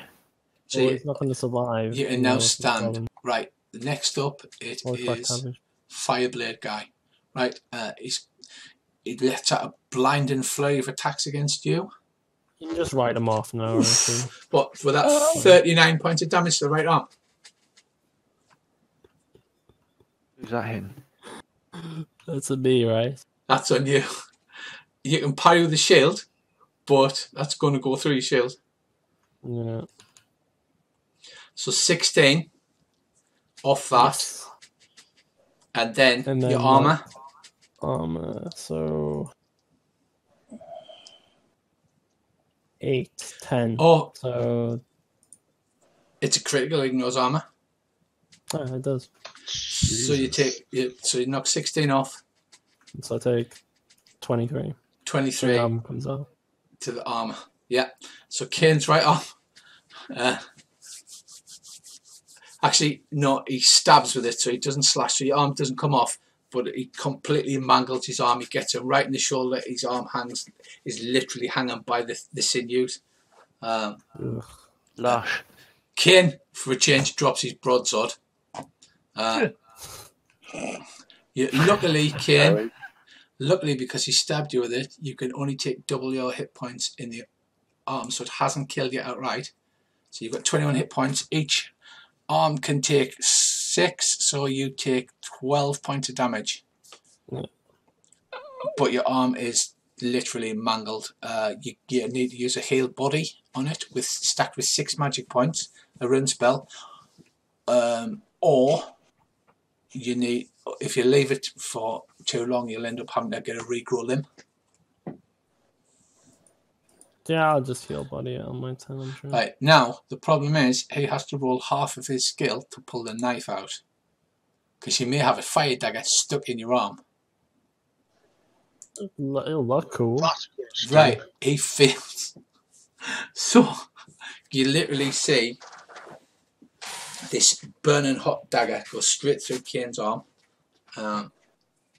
Actually, no, it went. Did you parry with a broadsword?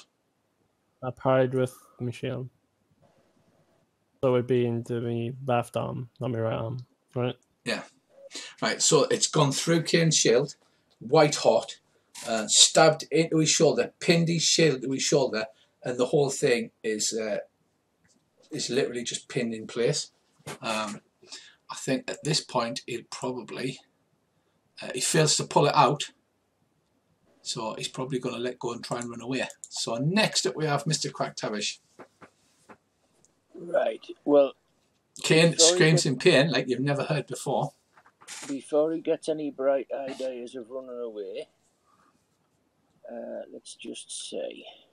I've got a brilliant idea. There we go.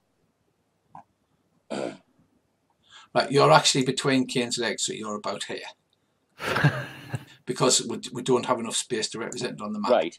So you're like running down here. You see Khaine stagger back with his shield nailed to his shoulder, and the arms only hanging on by his sinews. You. Right, he will attempt to parry, which he successfully does. You do 6. That's not enough, so there's a clash of short weapons, a quick flurry of attacks, as the two sparks and flames shoot off the two blades as they meet each other. He grins at you, Andy. Hang on, I thought his blade was still stuck in Khaine's arm. You're right, you're very right. So he has a quick rewind and then he tries to dodge, which is right. So yes, he dodges out of the way, but he has to leave go of his dagger to get out of the way of your attack. That was my mistake. We'll retcon that a bit. That's quite all right. Right. So now the problem is, Khaine, if you move, you'll start taking half damage again to your chest, because the fire blade is still. Does fire blade still go on when you? No, it'll go out at the end of the turn. Okay. But you'll still take dagger damage. Next up is Khaine.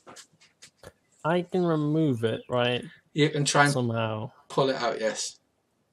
Well, actually, because your arms are crossed, isn't it? Because is it your right arm that went in? It's me. It went at my left arm, so I blocked with my left arm, so it would go through the shield into the left. Yeah, so your arm and your shield is literally pinned together. Yes, you can try and pull it out. Is that with my dagger skill? Because of the pain you're in and the state your arm is in, I am going to let you roll a Constitution ×4 roll, I think, to see if you can do it. And then if not, you may pass out. Is it that one? Did I press the right one? Okay, yeah. Special suits. I don't need no. Yanks this dagger out, like blood and bone and sinew comes out. The wound starts literally pouring with blood. Can I heal body it now? You can, yes. It is instant. It's divine magic, so you need to roll on your rune. Oh, God. So, whichever rune you want.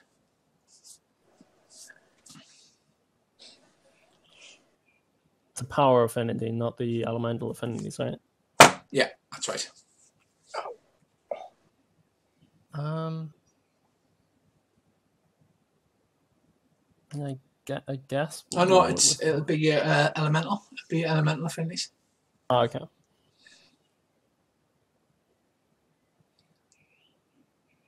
So how many magic points are you stacking with it? You need 6 points to stop it from your arm becoming permanently maimed. But that'll only heal you by 6 points, and that'll put your arm at 0, which means it's still unusable.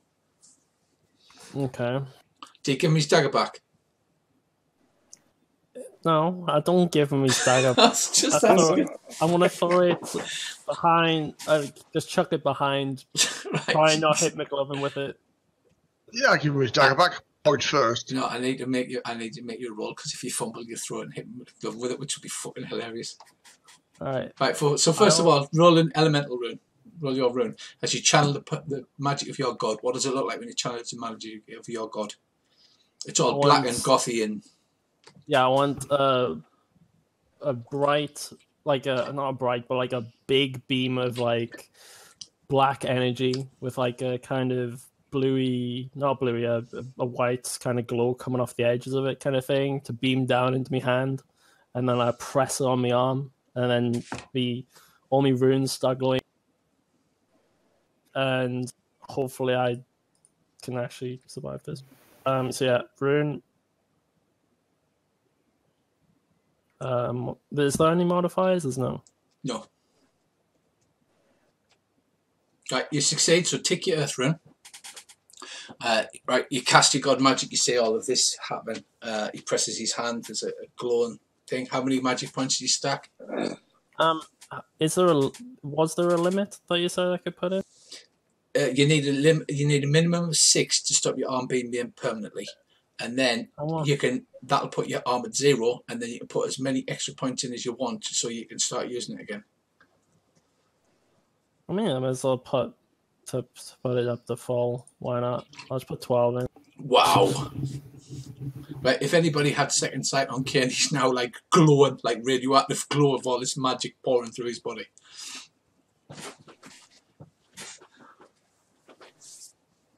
Yeah. Sorted. Sorted. Krish, my friend, it's your turn. Can you stand yet? Yeah, he's at +3 now. Right, you can stand, but that'll mean you can't attack because obviously you can stand and move forward. But the first part of your action is standing up. So I can't do anything. You could stand up and cast Disruption at him, or you could cast I was going to summon an elemental. Well, he doesn't have any weapons now. He's by himself. You've just watched Khaine, like a blow that should have killed any normal man, just shrugs it off, casually pulls the knife out like a Bronze Age Arnold Schwarzenegger, heals himself to full, and goes, "Is that all you've got?" The guy at this point's like, looks and goes, "Oh shit," as he now has no weapons. I'm just going to stumble off over here because I'm nearly dead. I don't want to die. Right, okay. And again, right, McLovin? Has this guy turned and run away yet? No, he's never had the chance. But he looks like he's gone now. Wouldn't you? If I cast glue on his feet, that going to stop him?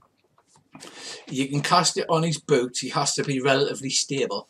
I'd say he's pretty much standing still. So if you make a luck roll, power times 5, you can get a glue on him. Otherwise, you can cast it, but it won't take effect. Okay, give it a go. But you have to cast it first and then roll your luck. Because he is pretty stationary, and you'll glue his boot to the floor. Well, that's a spirit magic success. Right, what strength of glue do you cast? 2. Right, okay. So that means he has to resist against 20 strength. Go on, roll your luck roll. Power times 5. It's on your power.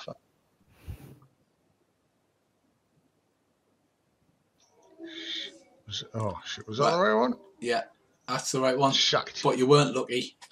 The spell actually works, but just as you were casting the glue, because he's ducking and diving and moving his feet about, he moves his foot back, and the glue spell literally just misses his boot. Ooh, is this time to cast a bloody lucky rune thing? Right, he begins to back up down the alleyway. He's not running, but he's definitely trying to back away. Mr. McQuacktavish. Oh God, here we go. Right, I think what covers this situation is where the fuck do you think you're going? Check his kneecaps off, Andy. I'd say we'd need to keep them alive to find out who the fuck they are.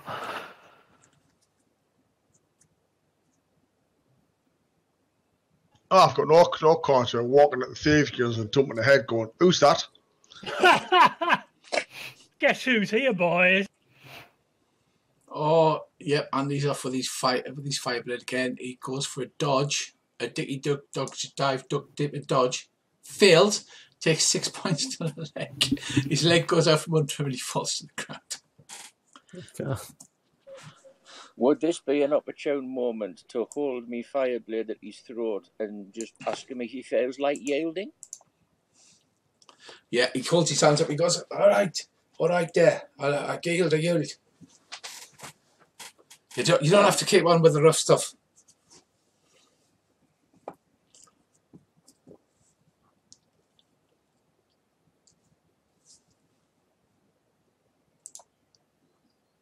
So he holds his hands up to yield. Jolly good. Lads, give us a hand. I'm not much good with this yielding business. I'm quite good with the killing, but I'm struggling with the yielding. I'll put my sword away and then just pick him up and tie his hands together with a rope. You've just bought rope handy, so you literally tie 60 metres of rope around him, so he now just looks... he now looks giant caterpillar of rope. Yeah. With a head, and that's it.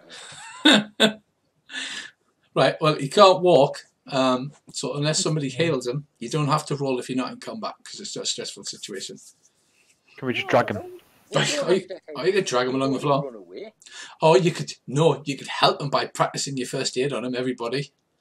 Right. That's not as helpful as you would think. Oh, that's a perfect idea. I think We I have will helped attempt so the many first aid. people with death. I think I'm more important, so I'm gonna try and do my first aid on myself. I'm gonna put some healing into you actually. Yeah, okay, Chris, you heal a D3, which is you heal 2 points from first aid, and you can take your first aid. And I'm gonna heal him for 4 points as well. With your first aid. No, with heal. I'm gonna cast heal on him twice. Heal 2. How many magic points you got left? You've just blew 12, remember?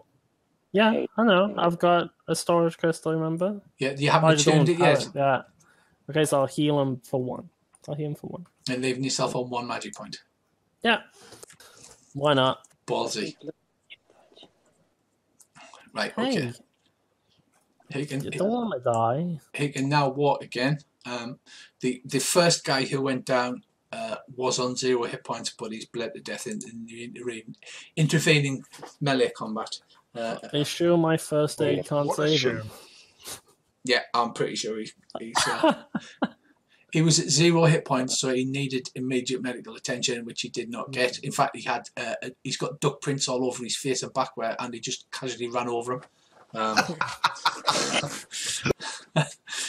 So yeah, that'll do it. I'm not deliberately not hailing anybody here, but I can't find out where my magic points are. You point me in the right direction. If you click on your token, it's actually the blue bar is how many magic points you've got.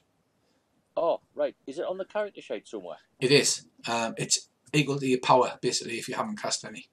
Oh, right. Well, in that case, hang on, who's hailing who? I still think you should first aid all of the prisoners all the time for skill increases. Well, all right, then I'll first aid the prisoner. Right, Andy, on the right-hand side of your character sheet, where your spells are, if you go down past spells, down past rune magic, underneath that it's got magics on the main sheet. Oh, hang on, I'm on the wrong sheet. Yeah. Would have been it. Right, sorry, spray that again. Right, main sheet, scroll all the way down on the right-hand side, underneath rune magic. Yes. You've got magic points and storage. Ah, right. So your max is 15. Your current should be 15. Sorry, because you used your crystal, didn't you? So I'll just put these right for you. So that will be on 6, and this will be on 15. That's what you currently have. Right. Right. So you can use your magic. This is why magic point crystals are good. You can power your spells using your battery effectively, or you use your personal. Right. Because I'm getting a bit confused. Which one of our party is in the worst state? Kane's full again. He blew his divine magic. He went all god magic on people. Krish is still quite hurt. Is that right? Or are you back up? I think he's +3 on his leg. I should be plus a bit more now because I've just first aided myself. Oh, yeah. as well. Yeah, it's +2. I'm +5 or something. Well, in that case, should I first aid the prisoner so he can walk? Yeah, I think I'll do the same as well. Yeah. I'm sure I'm really great at it. No, I'm terrible. Yeah, that's what I mean. I'm sure we're really great at it. Yeah. While he's healing him, can I give him a quick search to see if he's got any like hidden daggers or weapons or anything like that? Good plan. Yeah, I told you I was terrible at it. Oh, God. Khaine fumbles. Khaine, you cause an additional D3 damage. Nice. Oh, what a shame. What a The shame. bloke goes, for God's sake, stop helping, as you open the wound in his neck. And because of fumble, I will take my tick. I'm gonna search these dead bodies that we've got Sticky's over here. finger in there and goes, here, look at this floppy bit. Fucking hell. Right, so the dead bodies have about 12 lunars between them. They have cudgels, which are equivalent to light clubs, and leather armour. The Fireblade guy has, in addition to a dagger that Khaine took off him, he has a mask, you know, like a superhero mask that covers the top of your nose and your eyes. Stylized, on either side of the nose, there are stylized whiskers, or like engraved into the mask. But he wasn't wearing it; he had it in his pocket. Bracy, can you make an intrigue roll, please? Dun, dun, dun. The rest you can make an intrigue roll, but you'd need a special success because it's quite hard. What the hell is intrigue? Bracy, you're really terrible at intrigue. I'm pretty bad at it as well. How intriguing. What's it come under? Oh, there it is. Sorry, I found it. Found it. No, I didn't think so. Right, do you know what they say? Never trust people in masks. That's because I was watching The Princess Bride this afternoon.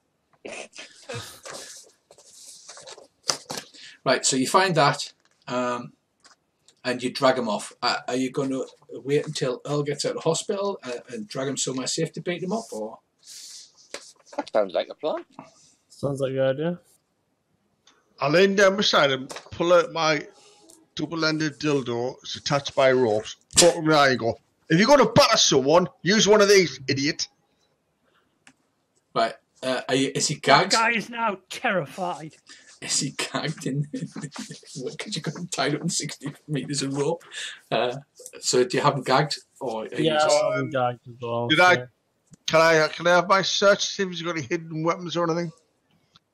Yeah, absolutely. Or anything to get away, or... Absolutely, but that's all you found out is he had leather armour and a No, he's fine. and a dagger. They don't have any on this weird mask that you've got no idea. Right, so are you going to drag him off somewhere quiet? Are you going to get a new hotel room was the plan, wasn't it? Yeah, especially now. I think now more than How does RuneQuest law work? If we're saying dragging this guy through the streets, tied up, you know, bleeding, are people going to go, what the fuck, and get the guards, or are they just going to go, whatever? In general, yes. You could come up with a concocted story. Remember, this is a town full of bondsmen, i.e. slaves, where you could claim you as an escaped slave because you've got them gagged. You'd need somebody to fast talk the guards, of course. Oh, I'll do that. Fast talk 105. Hello. Alternatively, has any of us got a cloak? We could chuck a cloak over him, and then if two of us are supporting him, the story could be he's pissed and we're helping him back to the inn. You would have to render him a little unconscious then, wouldn't you? I'll do that. Hello, dildos. Oh God. Okay. Right, okay, this poor defenseless tied up guy with gag over his mouth. Bracy smiles evilly at him, pulls out his nunchuck dildos, and then proceeds to beat him unconscious over the head with them. You all look on in various states of shock. I'm pretty shocked. I don't know about you. It was pretty savagely beats him repeatedly over the head. Right. Okay, you've got an unconscious guy. You just go and get a grotty little inn nearby, yeah? In fact, yeah, sure. In fact, it's called the Grotty Inn. That's how grotty it is. You get a quiet room. Then you tune your magic point crystals overnight, and you presumably tie them up. You've left a message for Earl to go and meet you at the Thirsty Bison. So unless one of you goes there early in the morning to meet him. Yeah, I was going to head there early in the morning. Are you going to the pub, or are you going to the temple to meet Earl? I'll go to the temple really early. I'll get up super early and I'll head to the temple. Right, Earl, you have a night filled with dark dreams in which spirits pass all around your body, and you're fighting them. You feel your spirit body rising up, and you're striking them down, and then you wake up from this haze in the morning and you feel much better. Oh my God. The sister's there. She's got a wooden bowl with water in for you to drink, and she says, "Oh, there's a message for you. Your friend said that he would meet you at the Thirsty Bison." Oh, thank you very much, sister. Right, so I then, suppose the city burned down overnight, did it? no, apparently, but there was some bodies discovered in an alley over on Badside. I'll look at her in the eyes and just shake my head and go, "I'm ever so sorry." Right, so you go outside. Khaine's standing there waiting for you. What did you do? Okay, so it was all McLevin's idea. Oh God! But Right, we essentially got attacked, I guess. McLevin was going to get stolen. So What? One thing led to another, and Quack Killed Tavish lots of killed loads of people. It was pretty good. All right. Well, we better go and see that priest guy. I'll say, have you seen these robes they give you? They're brilliant. They let in the window and everything. You'd really like them. You should go in there more. They're lovely people. Yeah, I mean, I don't plan to be in there that often, but I know, but it happens. Right, I'll have a wander towards that pub. we're going somewhere else. But yeah, Yeah, sure. but I need to go there first. Yeah, because you need to meet up with Gerd the Honey Tongue, don't you? Yeah, so you meet Gerd. He's just getting ready to leave now that he's delivered his package to the Duke, which seemed to be like his main reason for being here. But obviously, in a series trade lord, they always take a chance to set up the markets and what have you. So he's just packing up as you come to the bar. And he said, All right, Giselle. gives you a big beaming smile again. He says, hello, friends. Hello, Gerd. I wonder if you could do me a favour and sell me a thing. Oh, yes, he says, I had a word with your friends. Yes, that's right. Yeah, I've got a couple left, yes. I'll take a 4-pointer, please. A 4-pointer, he says, right, okay. I'll take a 4-pointer. Yeah, that's the shape of the crystal. It's got 4 points on. So that's how you know which one it is. That's how it works. That's exactly how it works. You wouldn't have... The Aseris Temple passes packages about a lot, right, doesn't it? He says... Lots of people going different places. Well, we do offer a meal service, yes, now and again, yeah. Could you give this and make sure it gets to Gringle in Apple Lane?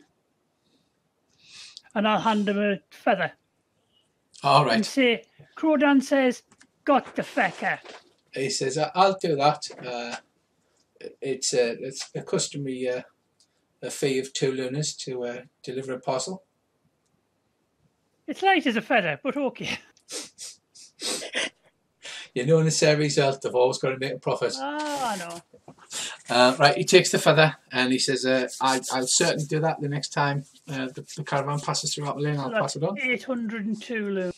I'll get him to take it off. The 800 off me trade stick and 200, and I'll give him the 2 out of me. Yeah, so he literally gets out a big knife, like sticks his tongue out, concentrates, weighs it out, and then like saws the end of your trade stick off. Because that's how trade sticks work by the Celts, and they're great. I love them. Right, you do that. You then go back to the grotty little inn down the back alley. You go up to the room that they've hired, where they've all stayed in this one room, getting no strange looks at all. You come up, Earl, you see this guy with an eye patch tied up in the corner by an enormous amount of rope, a quite silly amount of rope to be fair. I need to visit the slot trench first. So I'm going to wrap my power storage crystal up in cloth and plait it into my pubes. Oh God, okay. Right. Wow. Right. I'll go in the room where these are and go, hello everybody. Oh, hello yourself. Earl looks much better. His skin has the normal healthy pallor. He's talking now. He's talking again. Well, what happened? What did you do? And I look at McLovin. I just hold up my dildo and give him like an innocent smile. What? You got fecked or someone else got fecked? I look at him. You got fecked. Yeah, I looked at the prisoner and just smiled. Who is he? What did he do? Where's he Try to from? steal McLovin.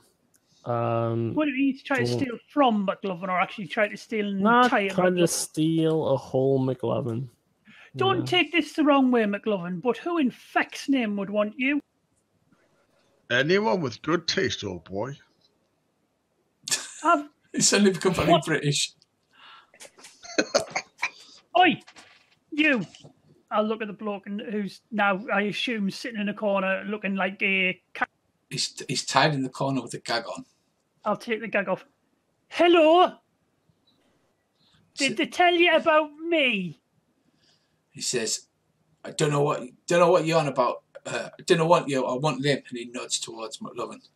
That was a mistake. I think we can all agree that was a mistake. Do you think that was a mistake? Do you think that was a mistake, Dad? Oh yeah, ask Doug. Doug goes, oh. That was a mistake. So why did you try to steal our friend there? He says, I ain't got nothing to say to you. You can tell he's got that thick Pavic accent for the lower class Pavic accent. Right, now, there's I two know what ways I'm we going to can do.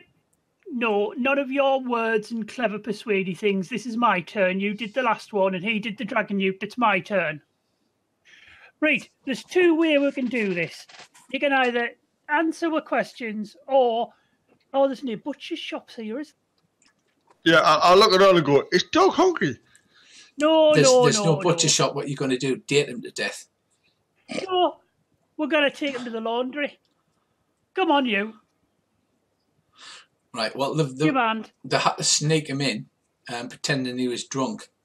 So if you drag him kicking and screaming through the streets, it will attract some attention. I don't care. We're working on the behalf of... Just Rouse and Ron on this shit. No. Earl, I've got a lovely thing to do. This is like the local big town. You're not going to hit him with that dildo again, are you? No. Why don't we all just rope outside, wait under the window, and then the last one out just chucks the bloke out the window? Oh, we can do that. Then they won't see him walk through the pub. Oh, go on. We sit the gag on him, go, and look and go, Doug looks very hungry, and your pants look very, very, very thin. No, I got a better way of doing it. This way is genius. It never fails. It's how Granny used to get us to tell us what we'd stolen. Worked every time. It does not look intimidated at all. It's like, you guys are a bunch of rank amateurs. Do you think this is the best? I've been threatened by much worse people than you. You're going to need to make some kind of intimidate rolls here if you're going to get intimidated. I'm going to wait until I've got a bonus to intimidate, which I'll show you in a minute. Let's take him to the laundrette. Is there a laundrette round here? Like a place that cleans clothes? Is the one in the inn? There's not one in the inn. They're literally in an inn called the Grotty Little Inn. So, as you can imagine, there's no laundry service. We'll just drag the feck around with us. In general, you would just find a washerwoman. Right. Because it's still quite a primitive city, even though it's like the biggest city in the area. I just need to find one with a mangle. Right. Oh. Okay. Right, you go off. How are you planning on getting him to the city without? We'll put a cloak over his head. Yeah. And gag him. And I'll get him unconscious. Don't worry about that. We don't need to get him unconscious. We're just dragging him about. He's not frightened. You're not frightened, are you? You're not scared of us. See, We're I'm idiots. not frightening you, bunch of pussies. Exactly. What could possibly get worse than it is now? I mean, brilliant. Right. Right. Let's take him to the washerwoman. Right. If he knew any better, he should be scared. Right, you take him to the local washerwoman. I'm sorry, Richie. I'll turn around to the washerwoman and say, if I give you 5 lunas, can I borrow your mangle for a couple of hours? And just, you don't ask any questions. I'll not move it. Is this You why might have you've to got clean it up afterwards. an extremely tied up man next to you? Yes. She says, 10 lunas. yes, Lord. Yes, Lord, I'll go to the river and get fresh water. Good I'll go to the you. well. Right. You might want to put some cheese in your ears. she takes your lunas and she hurriedly, looking very worried, hurriedly disappears off. Right, last chance. Right, he I'll says. look at him and go, last chance. He says, you ain't got the stones. Right, get his hand, lads. Put it in the mangle, and I'll give the mangle a nice. You know when you can tighten the mangle down so it's not quite the way down. So I'll just roll his fingers through so that it's enough pressure to make the nails split, but not enough to crush the bone. Right, okay. You can make me. Granny used to do this to make sure we hadn't been stealing.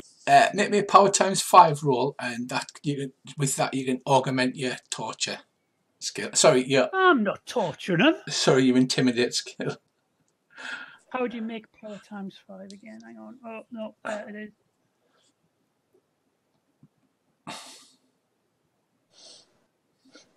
Yep, made it.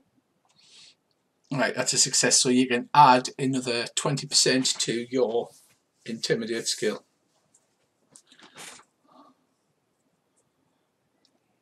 Now you see, a lot of people do this thing where they threaten to do something bad, succeeded, but I don't threaten. I'm just going to keep doing this to various parts of your body until you are literally feckin' flat. Right. But before you die, I'm going to put your feckin' balls in it and I'm going to crush them down to a pulp. And I know there's a Chilana Roy temple here, but they can't cross regrow limb on your fucking your meat and fruit 2 veg now, can they? Right. So unless you want to be called Fluffy, the squeaky boy, all right. you'll tell us who feckin' sent you. All right, I'll talk. Okay, that's very nice. See, now that was easy. You only had to break the end of his fingers. You successfully intimidated him. He says, look, the boss has got a contract. He's got a contract off of some doll. Alive only. That's all I know. It's for him, points to Matt Lovin. Off of some who? Some doll. But it's the bird with the purple knickers. Some doll. Some doll. You realise, obviously, that's low Pavic speak for some female. Did she have purple underwear on her person? It says, I don't know, the boss just told me you've got to go and find this guy. Where's looks the like boss? him. And we'll see if we can rearrange this. It says, it's the boss in Pavis. The boss in Pavis. And what's his name? He says, I can't tell you. I can't tell you. Is there a way we can get in touch with him? Maybe send him something. Would let him know that we've received his message. He says, I put my hand on my dagger. He says, I can go give him a message. I promise. I swear it. I swear it on here, Mark. He points at Kane. I can give him a message. Will they just send him a hand? What's with the mask? He says, that's the symbol. So it's a mask of a cat, yes? No. And he calls us pussy. Oh, right. I was going to say, I thought, but was it a cat mask, did you say? No. It's just got stylized whiskers coming off it. Oh! Like rats or a cat? Like rats. rats. When I look at it, does it look like rats or a cat? Rat. It looks more like a rat. Damn. Because there was going to be so many pussy jokes. Right, well, I think we should let him go. What do you think, lads? What do you think? Let him go. Tell your boss, right, we'll be through to see him soon. and we'll negotiate an end to the contract. And also, if you dare fuck us in the future, I will come for you. I promise you that. And I'll be holding his coat. He says, I give you my word, honestly. Right. He still looks really worried, like the fact that Cronin was going to intimidate him with a mangle to the bollocks. Just one last thing. I'll just need a little bit of something of yours first, and I'll draw an arrow, one of the new ones that's nice and sharp, and rub a little bit of his blood on the end of the arrow. You know what that means, don't you? No. I'll start laughing. Like, you know, my manic laugh. I'll start laughing. And look around as if we're sharing it in a joke. Yeah, right. I give the old fucking airboy. You know the same look they had when I said I was taking him down to a mangle, and he thought I was joking. I'm going to have that same duioma when I take a little bit of his blood and rub it on an arrow and then put it inside the back pouch. Right. Well, he does look extremely intimidated by this. Be seeing you later then. My name's Crowdan. What's your name? It's very rude not to share names. What's your name? He says, I'm Gellid. Pleased to meet you. Tell the gaffer, or whoever he is, we'll be through to Pavis as soon as possible to negotiate an end to the contract. Tell him that whoever the lady is, she is not worth the hassle. I'll tell him. He says, we got no beef with you. He says, it's just that guy there. McLovin, his point. Yes. Yeah, you see, sort of one of the guys kind of can't let you have him unless the price was high enough. I mean, you know, if he was offering a lot of money, I would kill him myself. I mean, no offence, it's how we roll. He would do the same to me. I look at all the quarters, as long as I can have a share. Of course. That's how we roll. Anyway, be seeing you. Oh, I want my rope back. Oh, there's your rope back. I'll undo the rope. I was going to say, He's spinning around like a cartoon as you yank the rope and he goes, woof, woof, like a top. Woof, woof, woof, woof. Oh no, we're leaving him in the mangle. No. Come on. I'll unmangle him and then I'll clean the blood off the mangle because I did promise him. And then he goes, I'll first aid that for you. No. And as I walk away, I smack him in the logo with the dildo. Bam, fuck off. Right. He runs off. You can see he's trying to pull himself together as he's running away and disappears off into the distance. I look at it all and piss myself laughing. If there was a butcher's, I was going to do it with a meat grinder, but the butcher's here, isn't it? That was really anticlimactic, a mangle. I had to really had me creative juices rolling though. Oh, by the way, keep that mask. We'll probably need it when we get to Pavis because I've got a feeling you've caused loads of... Me? What have I done? Well, was anyone having trouble here till it started? That was quite nice, actually. Yeah, it was lovely. It was lovely. We're going to have some dates and all sorts, and then you and all the murdering. If we're done here, we can get back to the Duke. You can, yes. Good news. Is there anything else you want to do? No. I mean, we should probably rest before. Oh no, we have just rested. Yeah, just rest. No, yeah, you can. You rest back to full. You attune your 4-point storage crystals. Hey. Good. And that's it. Business completed. Earl's feeling all better. You head back to Fort Rouse. Yes. A couple of That days. felt like right action to me. Certainly Now did. that I'm a dragon newt. Now that you were dragging Yep. it. Right. I'm a dragon newt now. I'm going with it. I am going with it. So dangerous. so. Like, what have you done? What have you? This is it. Richie will have learned by now. There's no way he would give me anything. That would be stupid. Right, you ride back to Fort Rouse. A couple of days pass without incident. The weather's even quite nice. Everything's good. You feel great. You're all back to full health, full hit points. You're well fed. Nothing can go wrong now. You arrive back at the fort. Is it on fire? Yeah, it's just smoke and ruin. No, the gates are open. You ride up. You ride up closer. Yeah, the gates are open. The guards are standing on either side. Leaning nonchalantly on the side of the gate, a cigar clenched in his bill, is Pinfeather. Oh, you little fecker. He waves as you approach. He's wearing the livery of the Duke. He's permanently got a cigar stuck in his bill, as you can see in the picture of the thing. It's all right.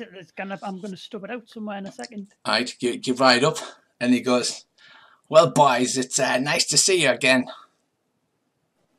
Well, hello. How are you, my friend? He says, "Doing well, doing well." Good stuff. Pat him on the head. Let's go. Right, he takes a big puff on his cigar. You walk into the fort. They're bad for you, them. Yeah, walk in the fort. Right, okay. He follows you in. Yeah. Does anybody want to say anything? No, I just. I'm sure we'll get filled in a moment. What was that? Pinfella fell down the well with an admiral around his neck. How did that happen? That's the second time today. He was being chased by a cartoon wolf, and he ran into a tunnel in the side of a mountain. I was saying that someone actually did that. Oh God! They really painted a road going through a thing, and someone tried to drive down. Oh God! Yeah, in Spain. He goes. Right, sorry. So Pinfeather walks in with you. He goes, "It's nice to have you back, boys. Pleased to be part of the team." All right, yeah, that's brilliant. He says, "I'm a bondsman now. I'm officially an asset." That's what the Duke said. All I had to do was swear on the gods that I would become a bondsman for a year, and then I works off my sentence, and then we were all good. How much was your sentence? He says, that's not up to me. That's up to the Duke. He says, I've got valuable information about the waterways of the river valley. It's too good to pass up on. Well, considering my newfound skill, I'm pretty sure I could get it all. But, hey, bygones be bygones. Job's a good one. You don't do anything stupid. I won't slit your throat in your sleep. He says, the feeling mutual, Crodan. He says, you managed to ruin two of my capers so far, but, you know, things are on the up and up now. Well, exactly. You'll make a wonderful farmer. You can make wonderful fertilizer when I'm finished with you. Well, isn't he just paying off over the year? Yeah, he's going to be here for a year. It'll be great. Well, yeah. Well, we're going to be here for Add a new time page as well. to the book, loving things to do to Pinfeather. As long as he's not assigned to our team. Oh, no, that would be brilliant. No, it wouldn't. It would. Just think of all the accidents he could have. That's not happening from my perspective. No, unfortunately, we cannot accidentally shoot him in the back of the head. Unless it was an actual accident. I can't actually trust someone like that in my party. Yeah. Nothing will go wrong. I'm happy with this. I didn't want to kill him in the first place. Not when you can kill him over and over again. No, I have no malice towards him. I hunted him and I got him. Okay. Right. So that is the end of the short interlude adventure. It's after 10. Shall we stop early there? Because the next one is the part 3 of the Borderlands scenario, but we'll be starting at the beginning of the adventure. Well, can we talk to sorry, go on. Duke first? Yeah, of course you can. We have returned, sir. He says, thank you, Crodan. I knew I could count on you. We'll give him all the parcels. Yeah, I'll untie the. You give them all the parcels because they bought a load of fake ones, and you just give them all. It's one of those. We're not sure which one. It's in one of those. We got fakes because Well, no, one of us. One of them's give at him least the got actual parcel. One of them at least got a dildo in it. So. Oh God, no! Don't give him that one. He's already a bit, you know. Is there any chance in the near future that we could maybe go on furlough to Paris, or if there's any jobs you need doing in Paris that you could send us. He says, I'll certainly send you there if you need to go to Paris. Yeah.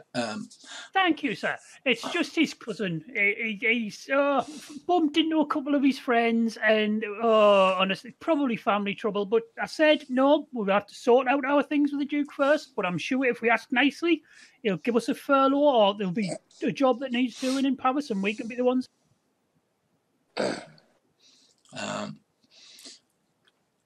Not a problem. He does look quite confused, as if like you're the ones that give him like all of the trouble, and none of his other mercenaries come up and ask weird shit and deliver sex toys to him.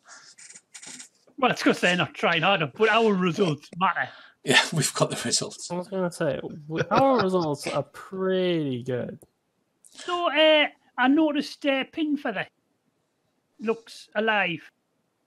Is he going to be hanging around? He says he swore upon any and all the gods to serve me faithfully as a bondsman until his crimes are paid off. He has very valuable information about areas pertaining to the swampland and the river. Him and his party of evildoers have been up and down the river several times. They've even had some contacts with the enemy clan of Newtlands that are currently fighting the ones that are in my employ. You also know out of character that it's not unusual for criminals to become indentured bondsmen. And he says, and you obviously you managed to kill the leader of the criminal band because you brought back his head with his eye patch. Yes. You know, your Newtlands that work for you. If you ever need to hire more, we can probably get you a few. He's a king, and I'll point at McLovin. Is he now? Yeah, there's a tribe of Newtlands in the Rainbow Mounds think he's their king. And they're probably looking for a new home because I think a bit of it might have fell down. Yeah, somebody collapsed it all, didn't they? Yeah. So if you had any wagons going that way, we could get you probably a whole tribe of Newtlands. He says, well, the problem is the bachelor Newtlands, they're in cliques of clans and they don't mix well until they get to the age where they breed. So if we brought the whole clan in, they're as likely to be as friendly as go to war with our current Newtlands. I know, but the king could sort that out. He looks over and goes, yes, I'm sure we could. Yeah, exactly. We're very good at man management, sir. Very good. After the year is out, what is the status on Pinver?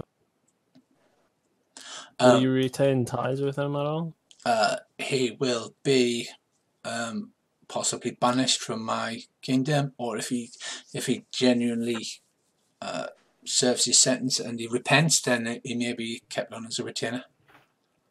Okay. Fair game. Gotta keep my eye on him then. Okay, Reese, anything else you want to add? Do you want to do anything when you're here? Nope. Right, okay. In that case, you bed down, you get your thingy, your zebras all sorted out. You can do experience rolls. Remember, as part of the Duke's payment plan, you get a certain number of lunars worth of training, so you can put that towards increasing skills or increasing stats, so like weightlifting or whatever. Yeah. Not 100% sure what I'd do with that just yet. I'd have to figure that out. In general, dex, charisma. You can't increase your intelligence. You can't increase your power except by either casting it on things or going to worshipping and succeeding in your worship at holy rituals. But charisma you can increase. Dex, constitution, strength. Actually, if you ever want to communicate with the local Agamori tribe boss, I would love to go there. They seem like solid chaps. He says, well, they're all going to be own allegiance to this realm when it's all up and running. So we will need somebody to go out and basically communicate with them, keep them happy. I'd love to. Lovely lads.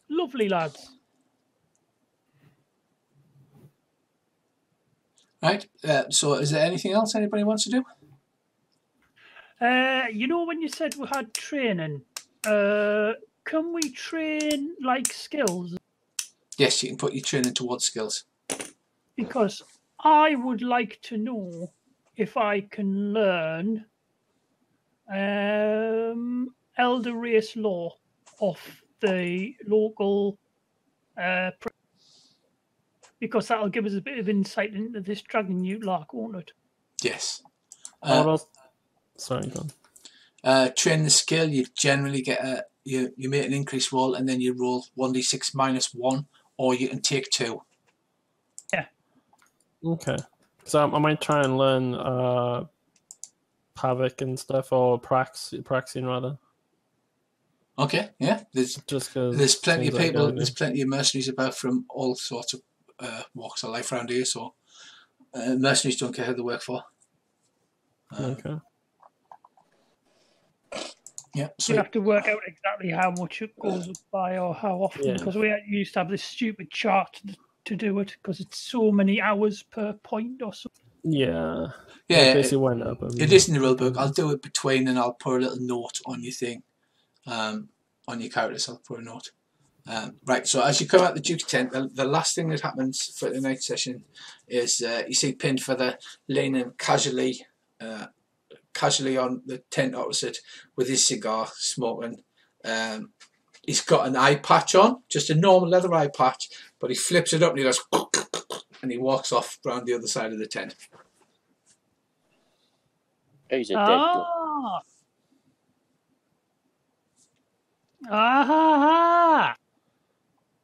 Right. So if you want to make your increased rolls for skills you've used this session, you can do. Right. I'm so tempted to have a word with Dane, but I'm going to be a good boy. Right. I'll catch you later, Reese.